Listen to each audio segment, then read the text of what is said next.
I welcome to this Rajasthan Policy Dialogue on PM KUSUM Component A and C. My name is Prakash from Cuts International.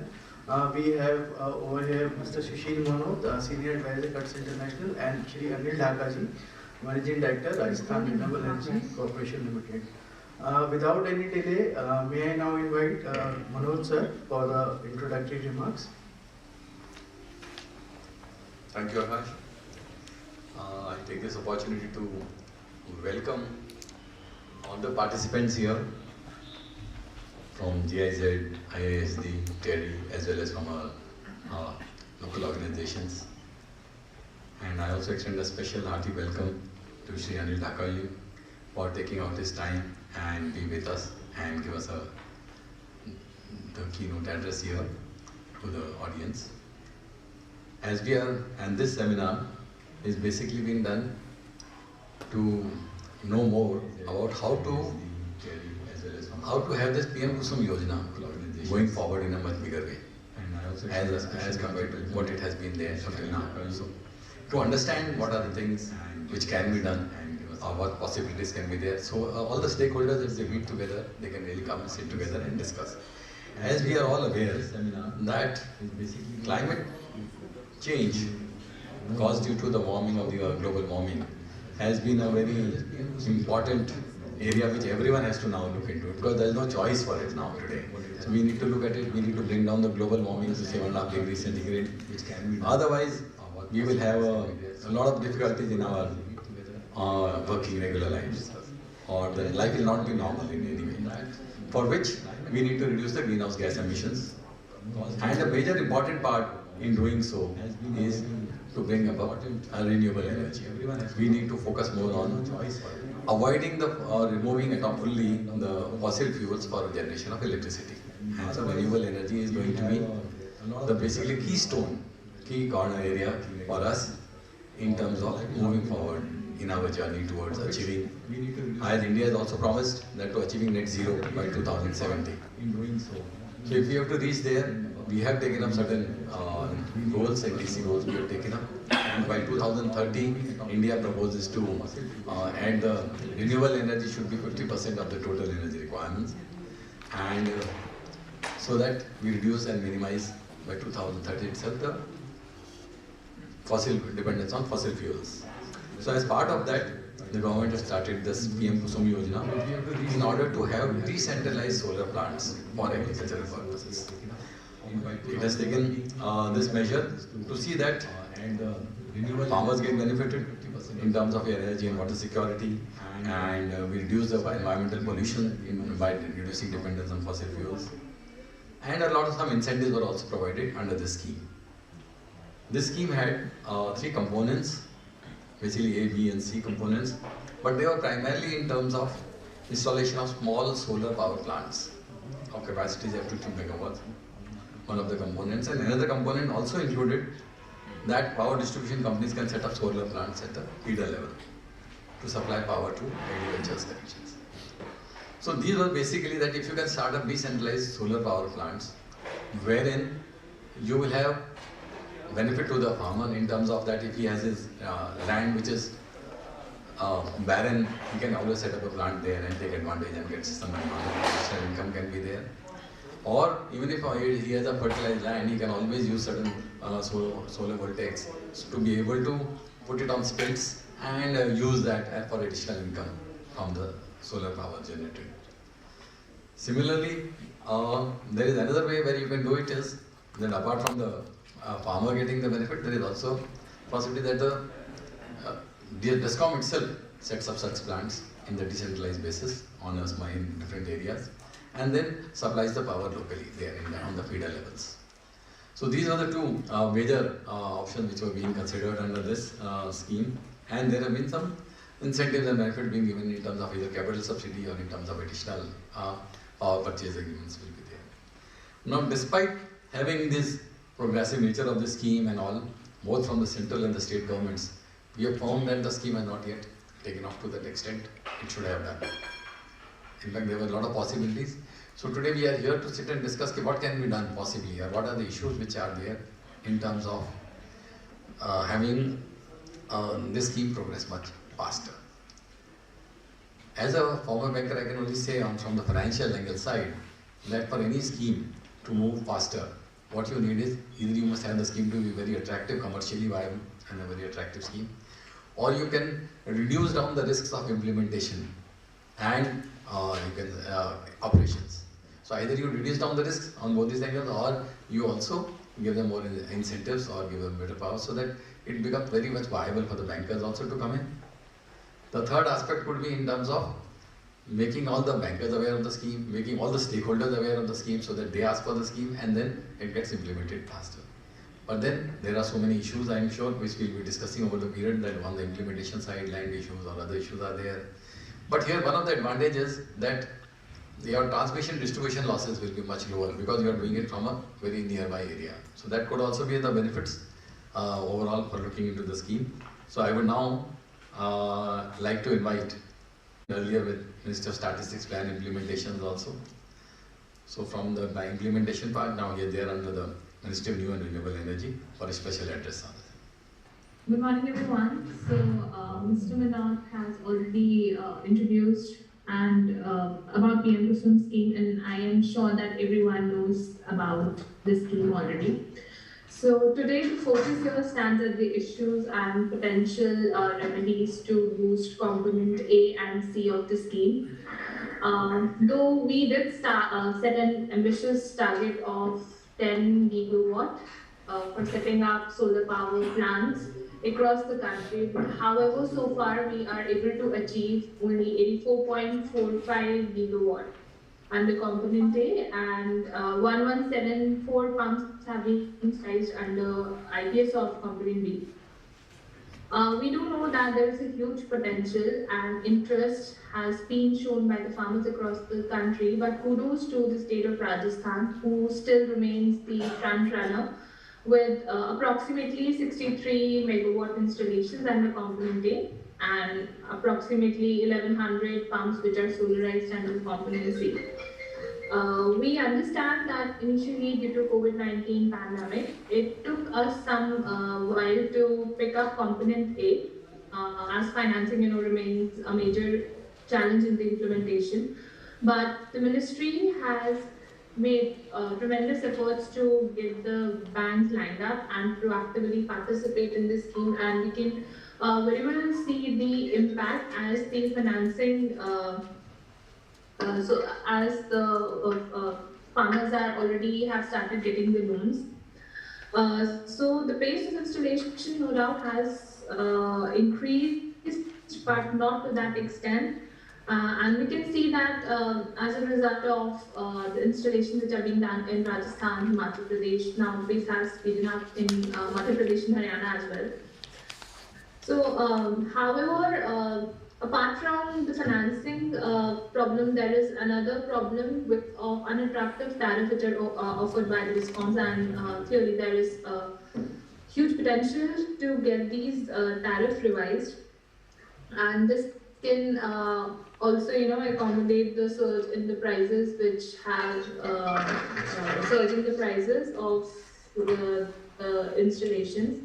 So we as a team in MNRE, we are working towards achieving the targets, the ambitious target of 10 gigawatt, and we look forward to the suggestions and inputs by all the stakeholders who are present here. And thank you for inviting us. I look forward to hear from all of you. Thank you very much, Ms. Himani, for giving us some ideas on this scheme and how you're taking up and trying to meet the targets into it. What I understand from you is that there has been a problem of financing, and basically because of one of the things is uneconomic tariff. That's also there. On financing side, I could also add that there are two models basically. You can either do as an ESCO model, energy service company model, or you can do your own capex. So if capex becomes very difficult because right now the financial position is not that good of discounts. So there is a possibility that yes, ESCO model can work up, but that needs more incentive.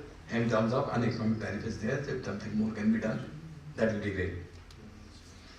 I'll now invite Mr. Anil Dhaka, Managing Director, Rajasthan Renewable Energy Corporation Limited, and Revenue Services Officer, to address us and give us his insight on his keynote address, I think, giving us an insight on the scheme and what can be the possible issues.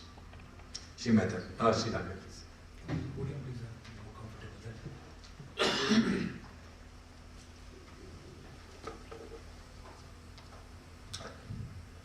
that? Good morning all, those who are participating in this conference.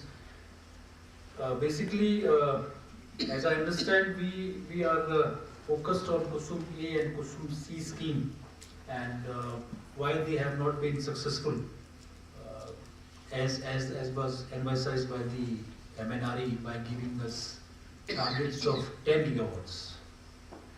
So first of all, I will start with the word KUSUM. Basically, somewhere down the line, we are forgetting about why we have coined this term and what is the main motive of this scheme. This KUSUM stands for this Kisan Urja Suraksha Evam Uthan Mahabhiyan.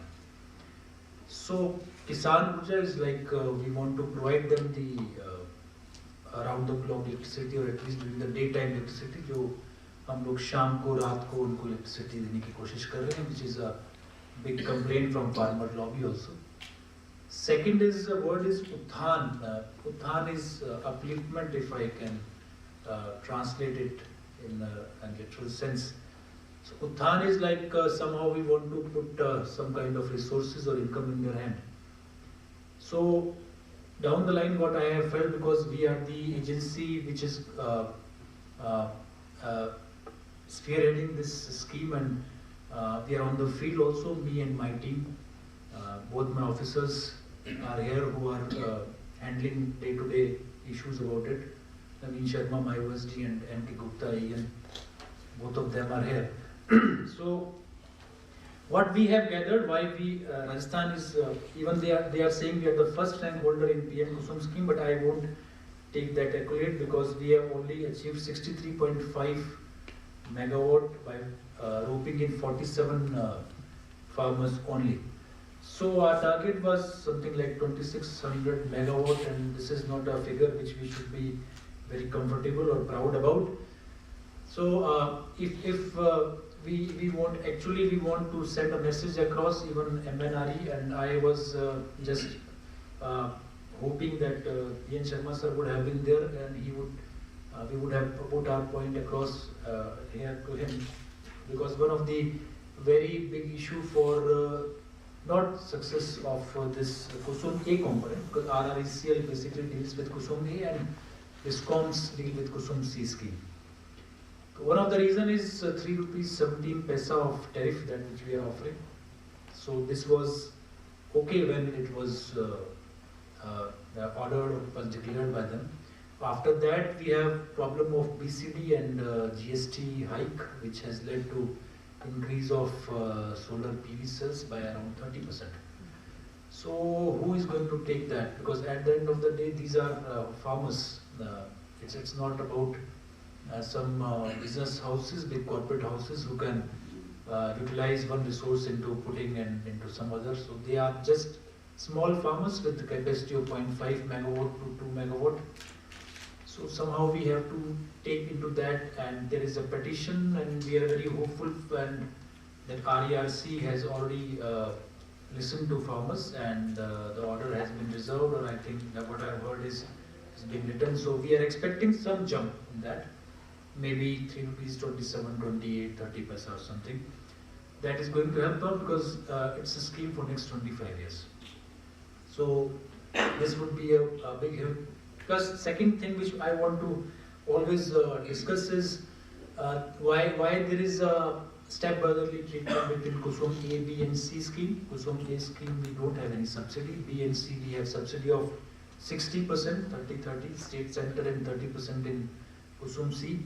So are we thinking that farmers are so well off that they are going to take this pressure? Because I want to share it with you, we have signed PPAs with more than 623 farmers for KUSUM A component that we phase 1 that we have launched.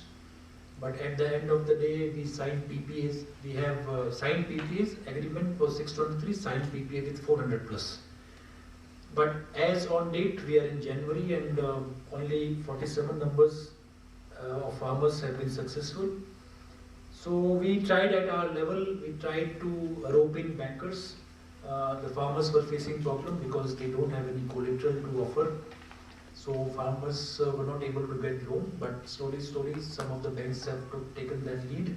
70% of the project cost, or 60% somewhere, is being financed by banks, and that's why this 47 number reached. So what about the rest 30%? From where these farmers will bring in 30%? This is a question which, as a peer group, as a pressure group, if you have some years down the line in MNRE, you should make them listen. We have been requesting MNRE. I won't say that they are not helping us out. We are writing constant letters after every week, every fortnightly. We are putting in everything there. They have went with the concept of Agriculture Infrastructure Fund, AIF, to bridge the gap of 30%. But I haven't received any positive communication till now. It has been discussed at their level. This bridge is something which we have to look into, and which as an NGO, as a pressure group, you people can help us a lot. So wherever you go, wherever you sit, wherever you discuss, and wherever someone asks you about why KUSUM A is not successful, you can always say this is a 30%, someone has to hold their hand. Because farmers can't have 30% of 4 crore is 1.2 crore rupees. So if some farmer have 1.2 crore rupees, it's so difficult to find such farmers in a place like Rajasthan. So what are we thinking? Whether we don't want to understand the plain logic of failure of this scheme, or we are waiting for some magic to happen, I don't know. So this is the one factor. Then second thing I want to talk about this is some of the issues are with discounts also. We are in touch with them. There are the issues of tripping also, so that leads to less of generation and revenue loss for farmers. That is something which Rajasthan government as energy department we are trying to deal with. So that's the major things which you want to know, because as in field we are dealing with it, so we can always have a better perspective and better inputs than whatever is being discussed in the four corners of this conference hall. So these points if you can raise from our side at whatever levels, and we are expecting RERC to be more positive towards our phase 2 also. Phase 2 we have been given a mandate of 600 megawatt. A petition has been filed by Vikas to RERC, and we are expecting a better tariff so that the next phase can be more successful than the phase 1. So this is what I wanted to tell about KUSUM A that is being run by RERC. As component C is also a part of today's discussion, so I have jotted down some point. I will like you to make a note on this and even discuss something which can help DISCOMs to help them to succeed in this. Component C, there is a target of solarization of 15 lakh of grid connected agriculture pumps. As you know, KUSUM B is for non-grid. So there are two components of that. One is pump level solarization, another is feeder level solarization of agricultural pumps. So just to brief you and update you, because this scheme had certain movement in last month, I guess so. Regarding the first phase, this is a solarization of grid agricultural pumps. This is to 7.5 HP, and subsidy is a good component, 30 plus 30%. I hope this is going to pick up very fast, because KUSUM B component has given us very good results, because 60% of subsidy is going to push farmers to accept the scheme at a larger scale. Implementation is target for MNRE was 12,500 in 1920. As I have been briefed, work orders have been issued for 12,809 pumps, out of which 1026 number pumps have been solarized. As Himani was telling us, both for component A and C, Rajasthan is doing very well as compared to Indian figures. So what are the issues with this? Issue for Rajasthan is 7.5 HP. If someone comes and asks you about KUSUM C's deficiency or what should be done, in Rajasthan we use pump from 5 HP to I guess around 20, 25, 30 HP or even more than that, depending upon the depth of water, because we are water deficient state. So 7.5 HP say हमारी requirement पूरी नहीं होती है, तो what will happen if someone is using 15 HP, 20 HP? So we don't consider it, and we consider our subsidies to the level of 7.5 HP. तो 15 HP का pump होता है तो पूरा 7.5 HP ऊपर का होता है. That would be a burden to the farmer itself. So my request or my petition would be these schemes should not be generic for the whole country. Someone has to think from a different perspective, because Rajasthan would be totally different from Uttar Pradesh, from Madhya Pradesh, from Odisha. If we can consider certain different category for Northeast state, we have to consider some separate category for Thar desert area also. So 7.5 HP को बढ़ा करके हमारी request रहेगी आप लोगों के through भी कि it should be at least raised to 15 HP. So that the farmers can utilize this, because we are talking about farmers, we are not talking about anyone else. So farmers, what I have felt also is it is difficult for them to even bring in 20%, 10% of the cost. 40,000, 50,000 रुपया हमारे लिए यहाँ बैठ के सोचना बहुत आसान होता है, बट एक किसान के लिए बहुत बड़ा मुद्दा होता है. तो आप लोगों की तरफ से ये बात हमारी पहुँच पाए. Second component, this is a feeder level solarization. JVBNL has taken first steps, and the first tender document has been issued on 11th of January this month, 23, and they have started first pilot project of 4.24 megawatt at Datavas, Nivai, Jaipur district, and tariff is 2.89 per unit for 25 years, 2.89. Someone has to discuss this tariff also. I think it is a bit lower side. Again, this in this segment also, the capacity for pumps is 7.5 HP. Above that, the farmers or developers, as you have to say, they have to bear the cost. So this is regarding component C. So KUSUM A, I have bring in the issues which you can always incorporate in your reports. One is margin money issue. Second is BCD and GST. Third is there is no subsidy. Fourth is the petitions to the RERC. Fifth is the frequent tripping. So this is what encompasses the whole issue of KUSUM A and the success and not so success of KUSUM A. Why we were successful, I can tell you. We have got a very sound proof of payment security. Within 7 days we pay farmers. So we have got an escrow account. From escrow account, the part of the bankers goes, and then the rest goes to the farmers. So Rajasthan is successful. The reason is the payment security mechanism that we have developed, which other states may not have or may be following it. I don't know, but that is what we have been doing. Second, definitely is the proactive approach of my officers. My alien and Gupta is very active in this. He is in touch with all the farmers. WhatsApp group he has created. He just go for all kind of handholding. He is a person to bank upon. Anyone can talk to him, and he helps them a lot. That is, I would say, the human touch is always there. So Rajasthan is successful because of these two reasons. And KUSUM C, the so-called what you will call the hindrances of it, as we could envisage. I can't comment much upon it because I am not the authority to speak over it. But I think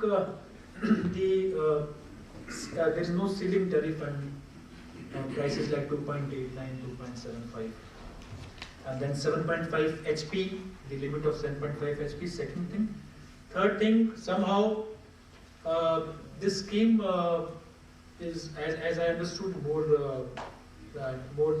tilted towards developer side, because when you are discussing and talking about 5 megawatt, 4.99 megawatt in this scheme, or even more than that, then farmers who are not able to even put up 0.5 megawatt. So they have tried to bring in a GV kind of a concept where lease money would be paid as per the DLCs, as you must have gone through that scheme.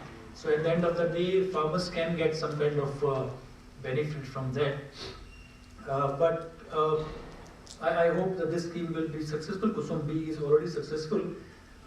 We are trying to launch the phase 2 of our KUSUM A scheme, and we are trying to bridge the gap which we couldn't envisage when we started KUSUM A phase 1. That was a learning experience for us.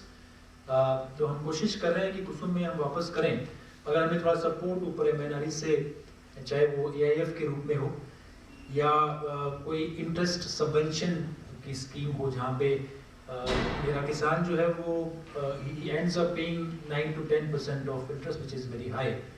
So if someone can, in some whatever way, it's a financial models basically.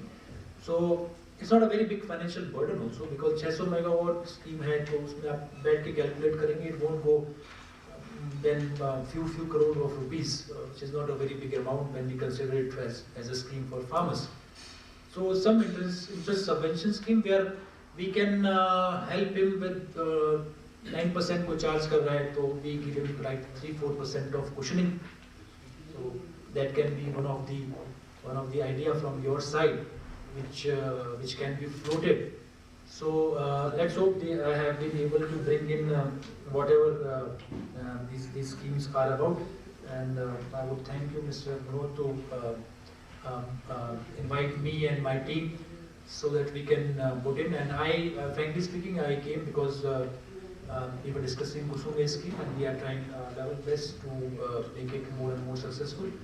And I think these kind of conferences will help us a lot in so that our issues could be discussed and raised at the level at the stages where definitely some decisions can be taken. Thanks for the patient here. Thank you.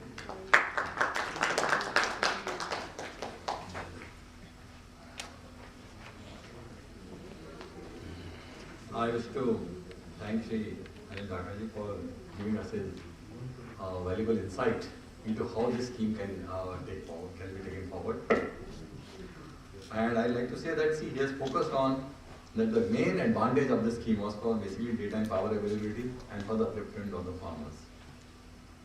And of course, though Rajasthan has been the first state, #1 state, but yet only 63.5 megawatt as you're saying has been done. But maybe yes, there is now scope, and for which I think he's going into the second phase. It should happen much more. The prime problem, which could be, I can say, is low tariff being offered. I think that is the major issue. Somewhere we need to compare and do something on the viability side, because without that, how are you going to have a scheme going forward until the scheme itself is prima facie not very viable? See, in 317 from 330, I think that's also a very small amount only. I think where you are likely to get an increase, but yes. See, the benefit is in terms of like lot of subsidies go for the electricity part, especially to farmers. So if that subsidy is going and there is a lot of losses, T&D losses are also there, those can be avoided, some subsidy can be diverted, then there could be a possibility that yes, some increase can be there, possibilities are there. Especially keeping in view that the cost of the equipment has risen. As you said that because of the GST and because of other issues, the costs have risen. And because of which I think there is a need to bring down. Further, there is a subsidy in other components, but not in this component. And the farmer is not able to bring in 30% of the money. Now this is where I think we have to find out a way. Can some subsidy be given here so that some farmer's component can come down? And if that farmer component can come down, yes, then definitely this scheme will become much more attractive. Or there is a possibility that a larger amount is put in agri fund, infra fund. So if that can also be done, then that could also be a partner for all of these schemes. But ultimately, you have to find out some way where 30% can be given, because the farmer will not have a crore of rupees or anywhere from almost an average farmer will never be able to make up that. So this margin money, and banks will definitely like to have some margin money, because otherwise you are financing a large amount of only on the debt. So there has to be some equity stakes also available for the correct debt equity ratios. So the suggestion on interest subvention is also there, but I believe maybe very important would be if some instead of subvention, maybe subsidy could be given so that initially the plant would start. See, you can always increase the power rate so that yes, he gets the benefit there. And initially, how do you get the margin money? Probably some subsidy or some other mechanism like agri infra fund or other can be there a mechanism to have a partnership with the farmer in order to bring his margin money into it. The best thing which I like about this scheme which in Rajasthan which has been done and which has been successful as you said is creating a payment security mechanism. I think this is very, very important because most of the times in the absence of a payment security mechanism, even if everything is good, yet the scheme will not work because everyone knows that I don't know when the money will come or the money payment will come on time or it will take up delayed or may not come. So this is a good development that yes, the department is active and the department is having this kind of scheme so that the farmer gets, so that anyone who has put up the plant, he gets the benefit in terms of it. And he has also spoken about the C component wherein there is a good subsidy. See, the C component can go much further because of 30 and 30% subsidy which is there available to it. This thing B scheme has done well, basically again because of various subsidy components. I think there has to be thought of that if some subsidy component can be thought of in A. Or another important issue which I have come across from his speech is that the pump issues. Basically in Rajasthan you need to have a pump which is more than 7.5 HP. And if you are limiting the subsidy only up to that amount, then for the balance amount the farmer has to pay much more amounts, which will become very much difficult for him to bring about that. So this is a very important thing. I think you are following it up, but I think I'm sure it has to be followed up from several levels in order to ultimately get that beyond, we need to go beyond financing beyond 7.5 and at least up to 15 HP. Because in India, naturally, you cannot equate the same thing everywhere. You need to have a much higher, much higher HP pumps required for Rajasthan now. And the pilot project was started at a tariff of 2.89, of course, it's very, very low again. I think there is a need to rethink certain of these parameters in order to make the scheme more attractive and to achieve our objectives. Otherwise, we'll be making more of schemes and then continue to discuss on the schemes of why it has not yet taken off. I think he has given us a good insight to begin with. So, thank you, Dr. Nanda. And with that, I look forward to Akash to take it forward.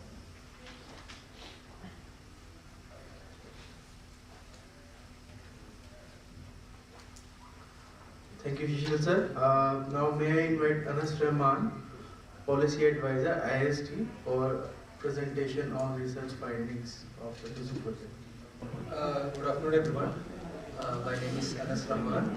I work as a Policy Advisor at International Institute of Sustainable Development, IST. In this short presentation, we want to highlight some of the study findings which we have been doing for the past 1 year on PM KUSUM components A and C. First, let me introduce our research partners. We are a consortium of 5 organizations. GIZ is our funding partner. GIZ is funding this project which we are doing. I am from IISD and CUTS has organized in this grant event. We also have CEW and TERI as our research partners. Also a little bit background of what we have been doing till now. So we have been developing guidebook on PM KUSUM scheme, different components of PM KUSUM scheme. The first part of the guidebook which dealt with component B and the component C was launched in December 2021. And the second part which we are working on currently, we are expecting it to release in the coming month, in the month of March. So during the preparation of this guidebook, we have been speaking to different states, state officials, developers, financiers, and all kinds of stakeholders who are involved in PM KUSUM, and trying to understand what kind of challenges they are facing and what are some of the best practices, some of the solutions to the challenges identified. And in the following few slides, I would like to sort of give a brief explanation of what our findings have been. This is particularly from the current phase of the PM KUSUM guidebook, which is dealing with components A and component C, feeder level solarization. So let me start first with describing PM KUSUM, because one thing that we understood quite early from during our guidebook studies is that there is a lot of confusion, especially for people who are not coming from the power sector background. There is a lot of confusion what the schemes are, what the specific components are. So PM KUSUM has 3 components. Component A. So the component A is about facilitating farmers or landowners to set up power plant on their barren or uncultivable lands. The main objective here is to give them an opportunity to make an additional income. Component B is off-grid solar pump, which doesn't need a lot of elaboration. This is one of the most tried and tested model across India, and Rajasthan especially. Rajasthan has been at the forefront on the off-grid solar pump even before PM KUSUM, and even within PM KUSUM they have been the first in the nation. And component C is about solarizing existing grid connected pumps. So if there are existing grid connected pumps, how do you make sure that the power which the pump is using comes from the solar? So that's the main objective of component C. Another objective within that is, so once you solarize it, the farmer get daytime power supply. At the same time, the state has an opportunity to reduce the subsidy burden. Most of the states in India is giving the power for agriculture at a very subsidized cost. So if you reduce the power purchase cost itself, is there a way to subsidize bring down the overall subsidy? So that's another objective of component C. And within component C, there are 2 components, 2 sub-components we can say. So originally the idea of component C was to install small solar power plants at the pump level. So if you can see the image, so there is a substation and there is a feeder going from that substation, and there are pumps in that feeder. So initial idea was to install small solar power plants along with the pump, so that the pump can use solar power and feed excess power into the grid. But what happened was, many states found it very difficult to get this scheme going, because it needed a lot of consultation with the farmers. All the farmers within a feeder has to agree to solarize. They have to do the contribution. So it became sort of main challenge within the overall PM KUSUM scheme. So the MNRE later brought the new model within component C, which is called the feeder level solarization. Under feeder level solarization, the solarization doesn't happen at the pump level, but instead it happens at the substation level. So there is a medium-sized power plant at the substation, which will cater to the power needs of that particular feeder. Now there is also a lot of confusion, as we have seen so far within in the keynotes address, as well as other discussions, that what is the difference between component A and component C feeder level solarization. Both the models have been prepared with a very different objective. As I mentioned, the component A is to give additional income to farmers, and component C is to solarize existing grid connected pumps. But what happens is that at some levels these overlap, as in one and the same power plant can address these objectives in very different way. So the objectives are different, but when you look at the provision, so component A the PM KUSUM guidelines says it should be targeted to rural substation. Component C, feeder level solarization, is for agriculture feeders. Similarly, type of land is one is farmer's land, and the other one is any suitable land. But you can see there is a lot of overlap happening within the 2 schemes. So which of the scheme the state can prioritize is based on the overall policy objective of the state, but there are definitely areas of overlap, and that has led to some issues cropping up within the implementation.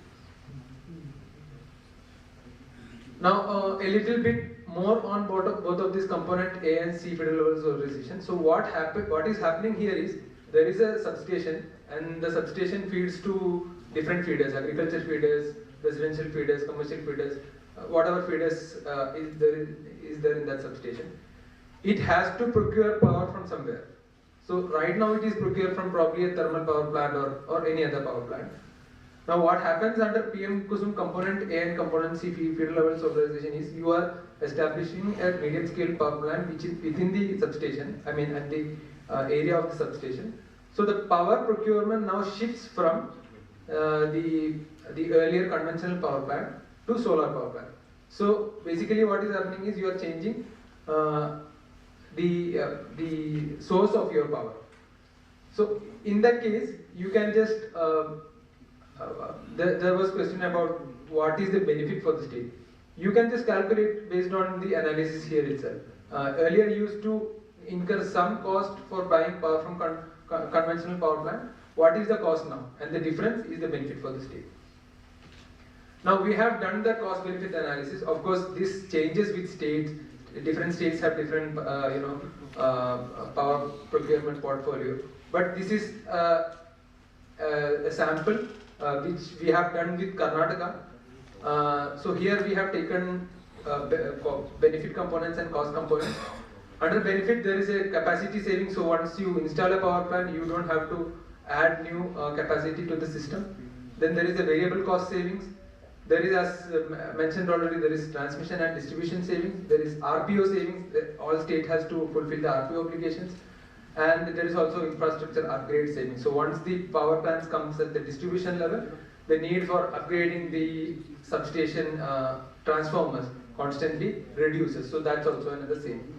And of course there is a cost of PM KUSUM tariff which we have to give, and there is a cost on load management as well.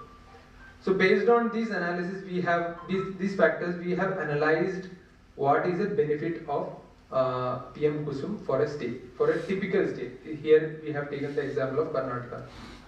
So as you can see, all the blue color there represents the savings and the yellow color represents the cost.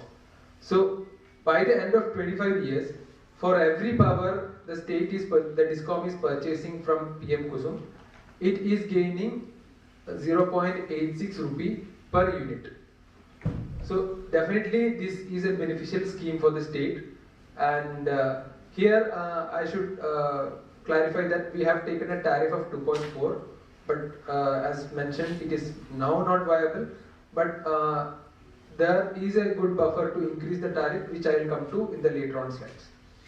So the message here is the PM KUSUM scheme component A and component C is definitely very beneficial for the state if they are planning it intelligently. Okay, so if it is beneficial for the DISCOMs, why? What is the main issue here? I just want to highlight some of the experience from the other states. Of course, Rajasthan has done somewhat well in component A and component B. But I just want to highlight some other states. For example, Haryana did tender of 200 megawatt, and now the PPA signed is about 10 megawatt. And these are the other states in component C. So as you can see, the tenders happened much earlier, but PPAs are not getting signed. So definitely there is some issues which is stopping the states or which is posing challenges for the states in the implementation. And the following slides I want to just find out why there is so less PPAs happening. What are the main issues, what are the main challenges that is holding the implementation. So we also spoke to a lot of developers within different states and tried to identify, although the tenders are out, why are they not bidding, and following are some of the findings. First, of course, is the land-related challenges. So, unlike a big power plant, a solar park level power plant, where the government gives the land, government identifies the land, procures it, and gives it to the developer. Here, in case of this developer has to find the land in most states, and then negotiate the right of way for the dedicated feeder. Also, they have to, in some cases like Karnataka, I am not sure whether this is applicable in Rajasthan, they have to find land for construction of bus bays because most of the substations doesn't have enough bus bays. They'll have to find small lands within the substation area to install the switch gears, etc. And what are the solutions? of course, land bank initiative. The Rajasthan is, for example, one of the states which has come up with the land bank. Another example is Maharashtra. So under land bank, what the state can do is to get the details of farmers who are willing to give the land within the substation area, and also do an assessment of it. So by the time the tender comes out, the developers have a ready list of lands which the landowners are willing to give lease out for the power plant, and it reduces a lot of cost. Finally, if the state, in some states like Maharashtra, state is also supporting the developers to negotiate the right of way, which is a big issue in other states as well. Second issue is the grid unavailability. So if you look at the graph towards the right, that is actually that is a data from a power plant which was installed under MSKVY, but the early phases of MSKVY. So the blue bar represents the time at which the grid was available, and the yellow and the green bar represents the time at which grid was not available. So it was the 6 months data we got.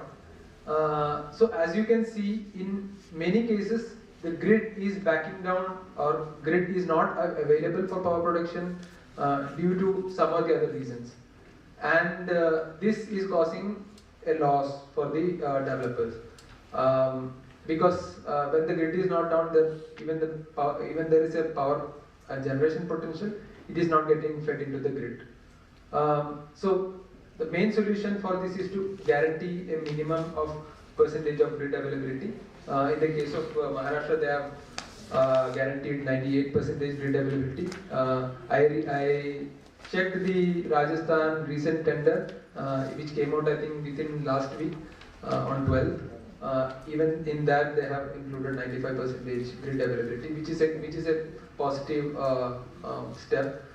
When we analyzed the MSKVY scheme, this was one of the main concerns. So for the MSKVY scheme, which is in Maharashtra state level scheme, for the first 2 years, none of the installations didn't happen, because one primary concern was this. And as soon as the state came up with the grid availability guarantee, the installation started picking up.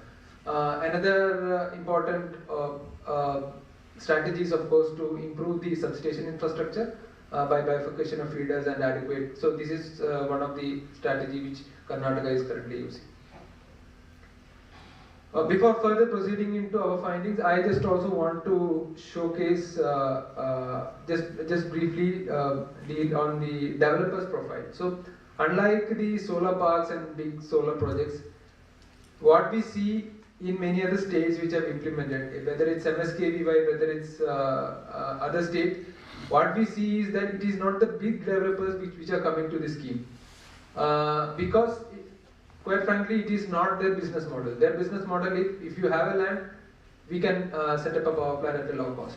But here, the developer has to do a lot of things other than setting up. So there is a transmission liability, there is also the scouting of lands, etc. And what we see is that it is small and medium enterprises within each state which is ready to come forward, who are interested to participate in this scheme. So just to give you an example, in Gujarat, so the initial tenders did not at all respond to there was no response to the tenders. But what they have done is they have relaxed the technical criteria.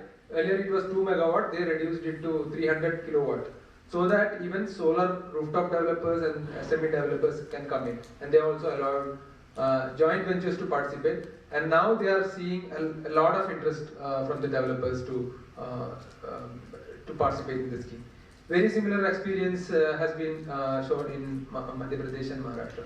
So please keep this in mind, because any of the challenges we are describing is definitely going to be impacted by this factor. Another important challenge, as has been mentioned in the keynote address as well, is the off-taker risk, which is the risk of payment delays. Several discoms across the country has a very poor track record of paying the developers, but this has resulted in higher financing cost, etc. But there are some solutions. First one is unconditional letter of credit. Again, here Rajasthan has already adopted it in their latest tender. But we also learned from the developers that letter of credit certainly helps, but encashing letter of credit is a very tedious process. It gets into the cash flow, it gets delayed. So letter of credit cannot be considered as the silver bullet. Finally, the solution is for the discount to make the payment regularly, even though there is a letter of credit. Another option some states are moving is state government guarantees. So some states are thinking of using their agriculture subsidy and putting it in an escrow fund, which will act as a sovereign guarantee for the developers, which will help them in financing the scheme. Other states like UP are thinking of CPSU intermediaries. So discoms can directly negotiate with NTPC or SECI, which are central level PSUs, and they have a special mechanism for providing payment. And this has been really helpful across India for the solar park development, and some states are considering this model for the PM KUSUM asset. Another very important factor is the higher financing cost. So far we have talked about the risks. So there are risks of grid availability, there are risks of payment delays, there are risks of finding lands, etc. All of this increases the risk profile of individual projects. In addition, as I mentioned, most of the developers which are coming in are SMEs, who are not, exactly, who has a very lower credit worthiness, and overall this increases the cost of financing. This is in the case of component C. And component A, it's not just higher financing cost, it is the financing itself which is a problem. So component A is mainly for farmers and landowners. So at least 25% of the equity should come from the farmer. A 1 megawatt power plant cost nowadays at least 4.5 crore per megawatt, and 30% or 25% of that is almost 1 crore, which is very, very difficult for a farmer to bring. And this is causing the major problem within component A. Now, what are the solutions? Of course, these solutions lies with the banks, and there is no shortcut for this like the previous list. The banks the government and the bank has to work together to identify what are the areas of convergence. So, as has been mentioned, agriculture infrastructure fund is something the government is closely looking at, whether it can be converged with PM KUSUM. Secondly, is there are a lot of convergence options with MSMEs. So, if the farmers can register themselves as MSMEs, a lot of MSME benefit can be taken, and it includes credit guarantee under a CGT MSE. A third option which not a lot of states have explored is concessional loans from development banks. So we, as part of our project, also talked to international development banks like World Bank, like KfW. So they are very, very interested in this scheme, but then the problem is they don't know how to, or they have problems with a lot of policy changes which is happening, and they are also interested in directly speaking to different states.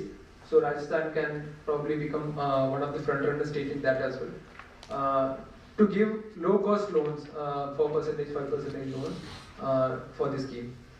Another option is for the credit enhancement. So establishment of credit default fund and securitization. These are some of the measures which is used for credit enhancement, and this can sort of bring down the financing cost. Finally, and this is the elephant in the room, what is the tariff? What is the appropriate tariff? So, as has already been mentioned in the previous session, that tariff which is for the component A and component C are not commensurate with the risks. The main reason being the capital cost has increased a lot in the last 1 year because of BCD and GST.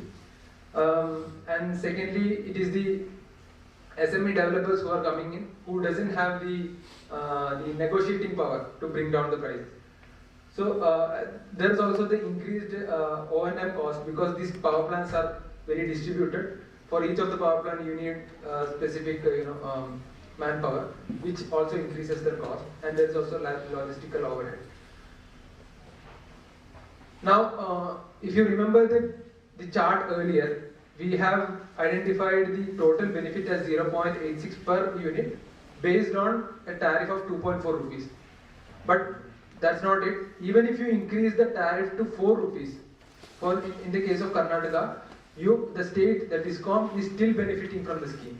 So if you look at the graph, the x-axis shows the tariff and the y-axis shows the net benefit. So there is a good amount of buffer between what is currently the rate being determined in many states and what is the rate at which the state government can or the DISCOM can enable PM KUSUM. So there is a lot of buffer. The states can definitely go for increasing the tariff to to give a boost to the implementation of the scheme. Other potential challenges. So some of the other potential challenges we have heard from different stakeholders. One of them is impact on load management. So states like Madhya Pradesh and Maharashtra, I am not sure about the status in Rajasthan. The power supply is given at the night time to balance the load. So what happens if you shift all those power to the daytime? This is a genuine risk. This is a genuine concern in many states. But when you look at the long-term view and the graph, the chart below, the figure below shows the long-term view of 2030. So definitely, if you look at the projected solar target for India in 2030, it is more than 300 gigawatt. If you are bringing that much of solar, your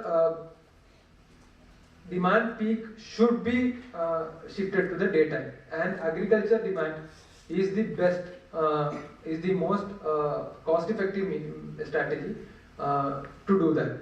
So if the states use PM KUSUM to start planning for 2030, it is going to be very easy to do that PM KUSUM implementation as well as do that the shift in the demand peak. Second is the feeder segregation. Many states are yet to segregate feeders. And here feeder segregation costs a lot. Here there is a relatively new mechanism called virtual segregation. There used to be a virtual segregation earlier, but this is not that. This is using IoT attached transformers, and it has shown at least promising result in the pilot phases. So, and it brings down the cost of segregation by about 90%. So states can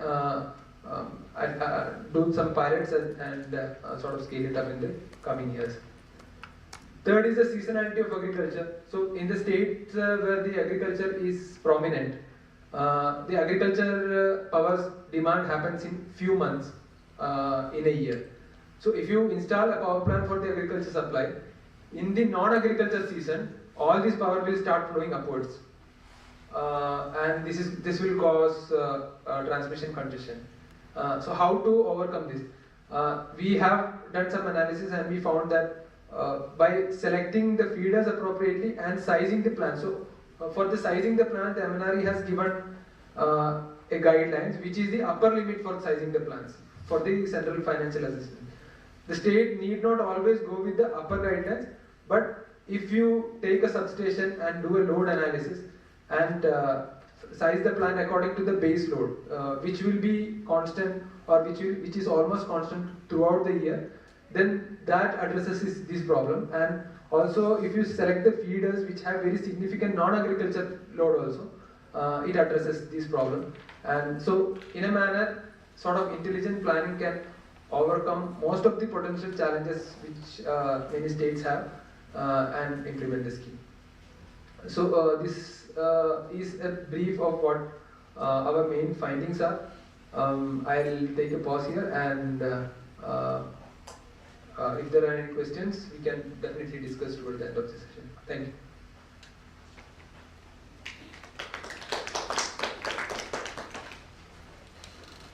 Thank you, Anas, for such a beautiful presentation.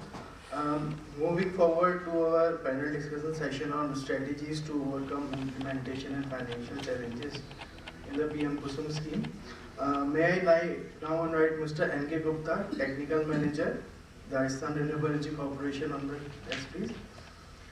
Ms. Deepti Mathur, Executive Engineer, Jaipur, Vidyut, Vitran, Nigam Limited. Banwari Singhoya ji, Assistant General Manager, State Bank of India. Kritika Kumar, Energy Advisor, GIZ India. And finally, our moderator of the session, Siddharth Goel, Senior Policy Advisor, International Institute for Sustainable Development. Good afternoon, everyone. So thank you all for joining us today. As Akash mentioned, the panel discussion will focus on strategies to overcome implementing and financing hurdles in the PM KUSUM scheme. And we have a very esteemed panel today. So we have the main implementing agency on component A, RRECL, the main implementing agency for component C, feeder level solarization, JVBNL, Mr. Singhoya, who's also the person responsible for PM KUSUM at State Bank of India in Rajasthan, and Ms. Kritika Kumar, who's an energy advisor at GIZ India. So initially, I'd like to start by requesting each panelist to give brief remarks, 2 to 3 minute remarks, highlighting their experience on the PM KUSUM scheme, and if there are any responses to the presentation findings that have been shared by my colleague, Anas. So maybe we can start with you, Mr. Gupta.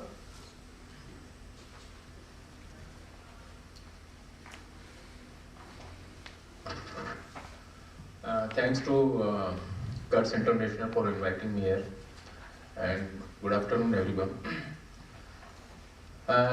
Component ए को implement करते समय काफ़ी अच्छा experience मुझे हुआ, और राजस्थान क्यों number 1 हुआ, डेफिनेटली उसका एक्सपीरियंस आप लोगों के साथ शेयर करना काफ़ी ज़रूरी है। MNRE के भी जब प्रोग्रेस रिव्यू मीटिंग्स होते हैं, but they hardly give chances to share experiences.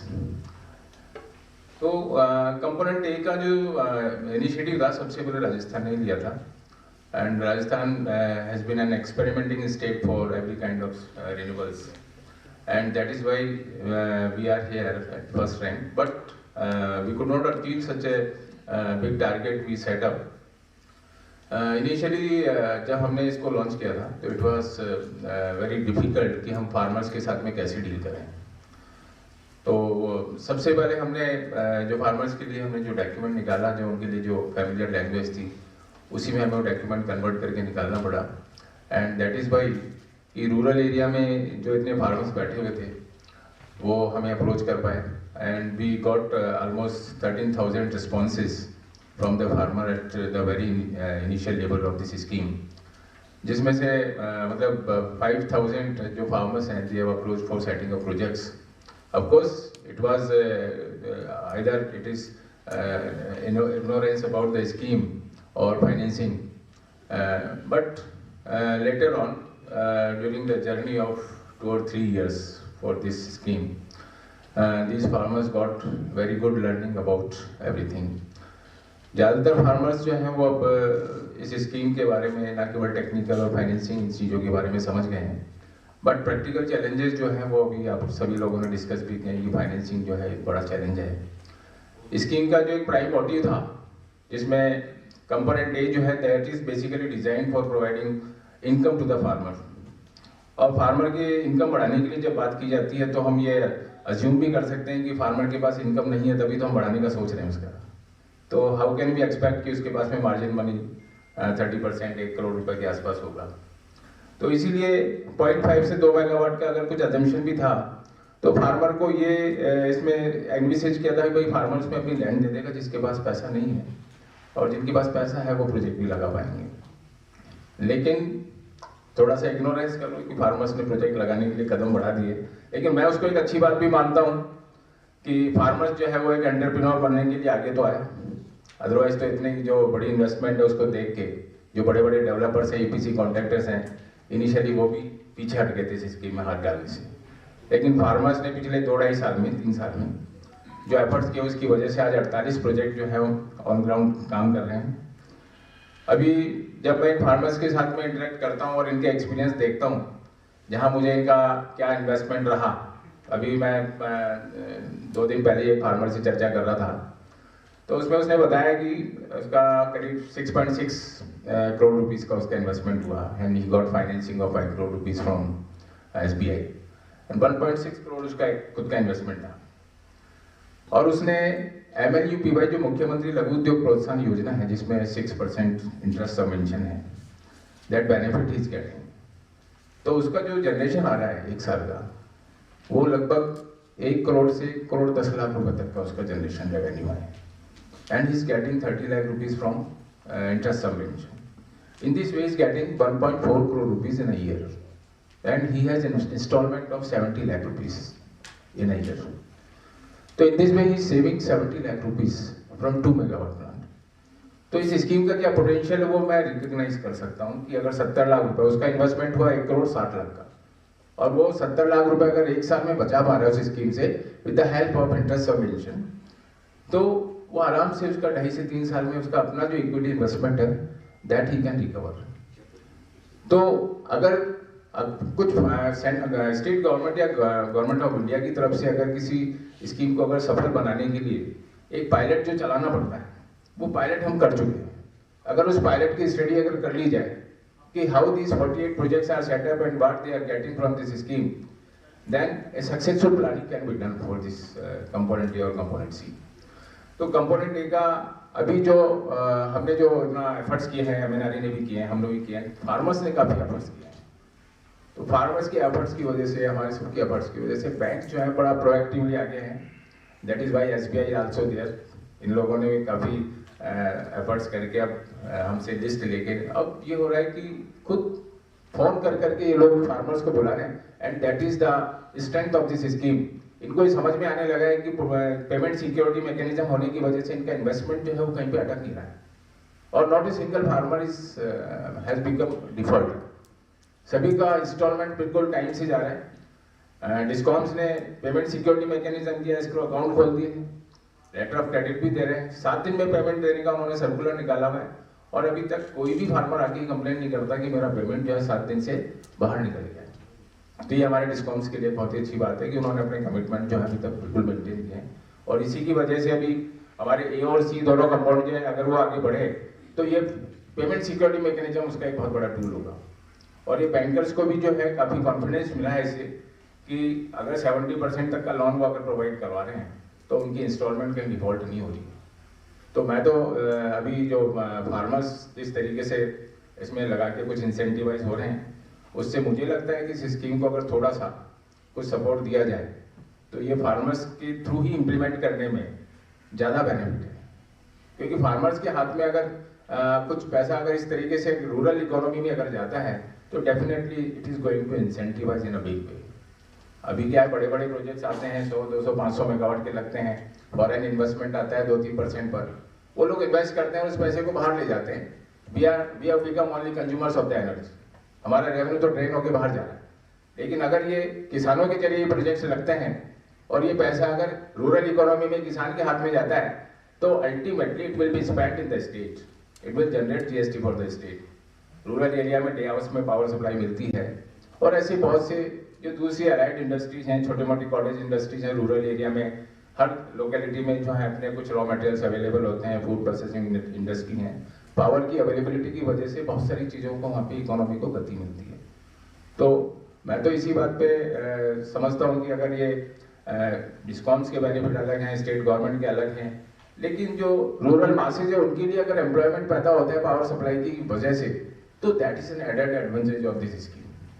तो मैं तो इतना ही कह पाऊंगा कि आप लोग इसको अलग अलग जो मंच है वहाँ पे उठाएं, इस स्कीम के बेनिफिट को बताएं। तो मैंने 2-3 चीज़ें जो इसके लिए मैं सोचता हूँ कि सफल बनाने के लिए जो आप लोग रिकमेंड कर सकते हैं, एक तो जो रिप्स का बेनिफिट है जो अभी MSMEs को मिलता है, तो रिप्स का बेनिफिट अगर अनाउंस कर दिया जाए सेपरेटली सरकार की तरफ से कि भाई ये किसानों को भी दिया जाएगा इनके प्रोजेक्ट्स के लिए, तो it will boost the installation of these projects.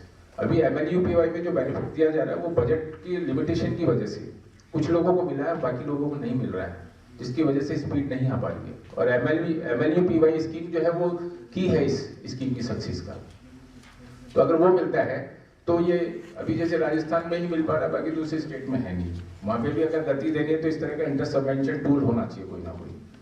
दूसरा कंपोनेंट ए में जो डिस्कॉम को 40 पैसे मिलते हैं उसको कंपोनेंट ए के किसानों को मिलना चाहिए, सो दैट जो टैरिफ में गैप आ रहा है, जो वाइबिलिटी का गैप है, दैट कैन बी एड्रेस्ड। और तीसरा ये है कि अगर इनको सीड मनी के रूप में फार्मर्स को अगर कुछ मार्जिन मनी के जो प्रॉब्लम है उसको एड्रेस करने के लिए सीड मनी की कुछ व्यवस्था हो जाए जो रिफंडेबल होगा लोन, लेकिन वो सीड मनी का इनिशियली लोन के अलावा अगर सरकार की तरफ से कहीं से सपोर्ट मिलता है तो इस स्कीम को काफी बूस्ट किया जा सकता है। Thank you very much.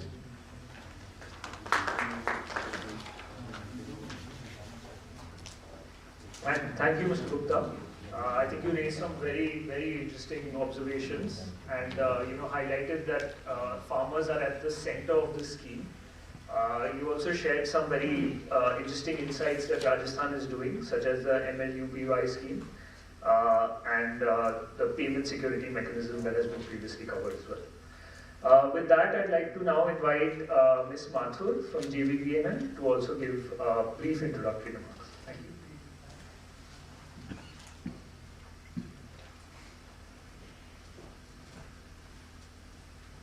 Good afternoon, everybody. I'm thankful to KUTS to give us such a good platform to publicize our KUSUM C scheme, which is we are very enthusiastically going forward with it. KUSUM C pump level solarization, somehow we would not succeed in KUSUM C pump level solarization, and that has been called off by Rajasthan Discoms. And now we are very keenly going on for KUSUM C feeder level solarization. And somehow this under like Maharashtra, we have opened a Sky portal. It's like a land bank, and it was a brainchild of our chairman Discoms. And we've dedicated. There's a dedicated website for it, where the major issue which we faced in the pilot was the land. The land issue was the major issue. So we went into this that the land should be available for the developer as well as for the farmers. So we have created this land bank where the farmer can register their land and the developers can find out, and there's a whole complete list of substations where we are going to put up our solar power plants, and the land requirement as well as the CFA, what the CFA will be given to the developer. That is all available on the site for all the 3 Discoms. And we have got a huge response. Like in October we launched this website, and there have already been 3,70,000 hits on it. 114 farmers in Jaipur Discom, they have registered their land, and the land simultaneously we are getting it verified by our this official officers. So that land is in place, and there are around 110 developers already there with us. And looking to it, now we have floated a tender for around 39 substations and 114 megawatt. And what I think in his presentation, Mr. Anil had said that there were very some stringent conditions in Gujarat tender, so that was quite a failure. But that way, we have really relaxed our conditions, and there are hardly any technical requirements in our tender. So because we have got a huge response from the farmers, as like Mr. Gupta said that farmers should be the key this person who should get the benefit out of it, and the farmers are very keen on this. They've got their own land and they want to be a developer as well. So looking into it, we relaxed our conditions. There are no technical, as such, no technical conditions required for an individual and also for like any developer. But and even in the financial part, we have given a lot of relaxation to the farmer. He just has to give some affidavit on a 500 stamp paper that he has got the land availability and around 20% of the asset required in a form of land movable or immovable property. So I think that will be a big boost to the farmers as well as the I mean, even developers, and they can have a JV or a consortium like where a developer and a farmer can come together and do, and the lease rent is very, very attractive. Even if a farmer wants to give his land on the lease, that is also, we have given a very attractive lease rent which will be all revised every 2 years at the rate of 5%. So I think we have got lots of learning from other states, and that is why we have come out with a very good tender. We have got and we are very hopeful that this will be successful, because it's a win-win situation for everybody. With the DISCOM, the power purchase cost, it's shooting up like anything. So that way, and the subsidy burden on the government and the daytime power. The only thing, and we have not given any ceiling tariff also.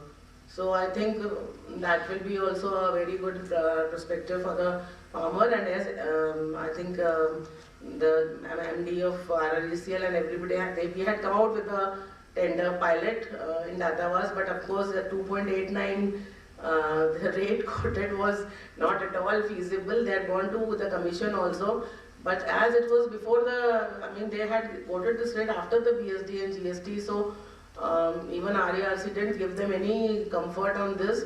So we are not hopeful that that pilot would go out. So that is why we got a very good learning from that pilot. And with this KUSUM C, there is a subsidy, the CFA from Eminari.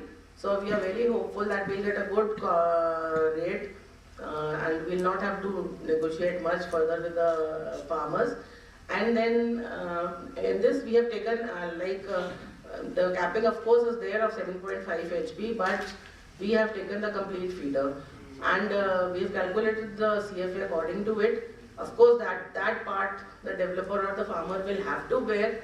But as Gupta also pointed out that we are very good payback, this masters, DISCOMs will never disappoint them, and they will get their very prompt payment in 7 days. And even we are looking around that topic of tripping and all that. DISCOM is has looked very keenly, instructed all the officers that in the KUSUM, even in KUSUM A and KUSUM C, the trippings, they have to be kept bare minimum. And of course, we have given a clause also in the tender that even if the tripping that goes beyond a certain level, we compensate them.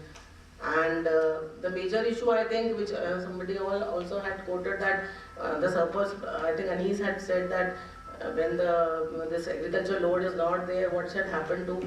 So I think I was discussing with this GIZ people, if they are going in for that livelihood project, I think that power can really help them. I think I just got an overview right now when I was here, because then it doesn't have to go upstream there and create a unbalance in the system. So these are my views, and then you can. I'm open for discussion. You can just thank you.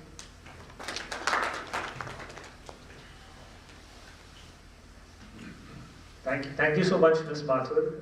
It's very heartening and positive to hear about the tender and a lot of the conditions, a lot of the innovations that have been adopted in this tender. I think we were joking just before the session that before our guidebook was launched, already JVVNL has already implemented a lot of these solutions. So really looking forward to the response of that. With that, we'll move on to Mr. Singhoya from SBI.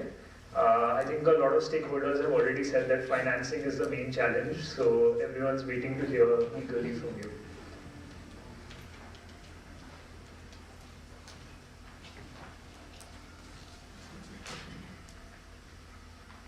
सभी को नमस्कार। ढाका साहब की अनुपस्थिति में ढाका साहब को thank you देता हूँ। वेरियस प्लेटफॉर्म पे उनके भी एड्रेसेस सुने हैं।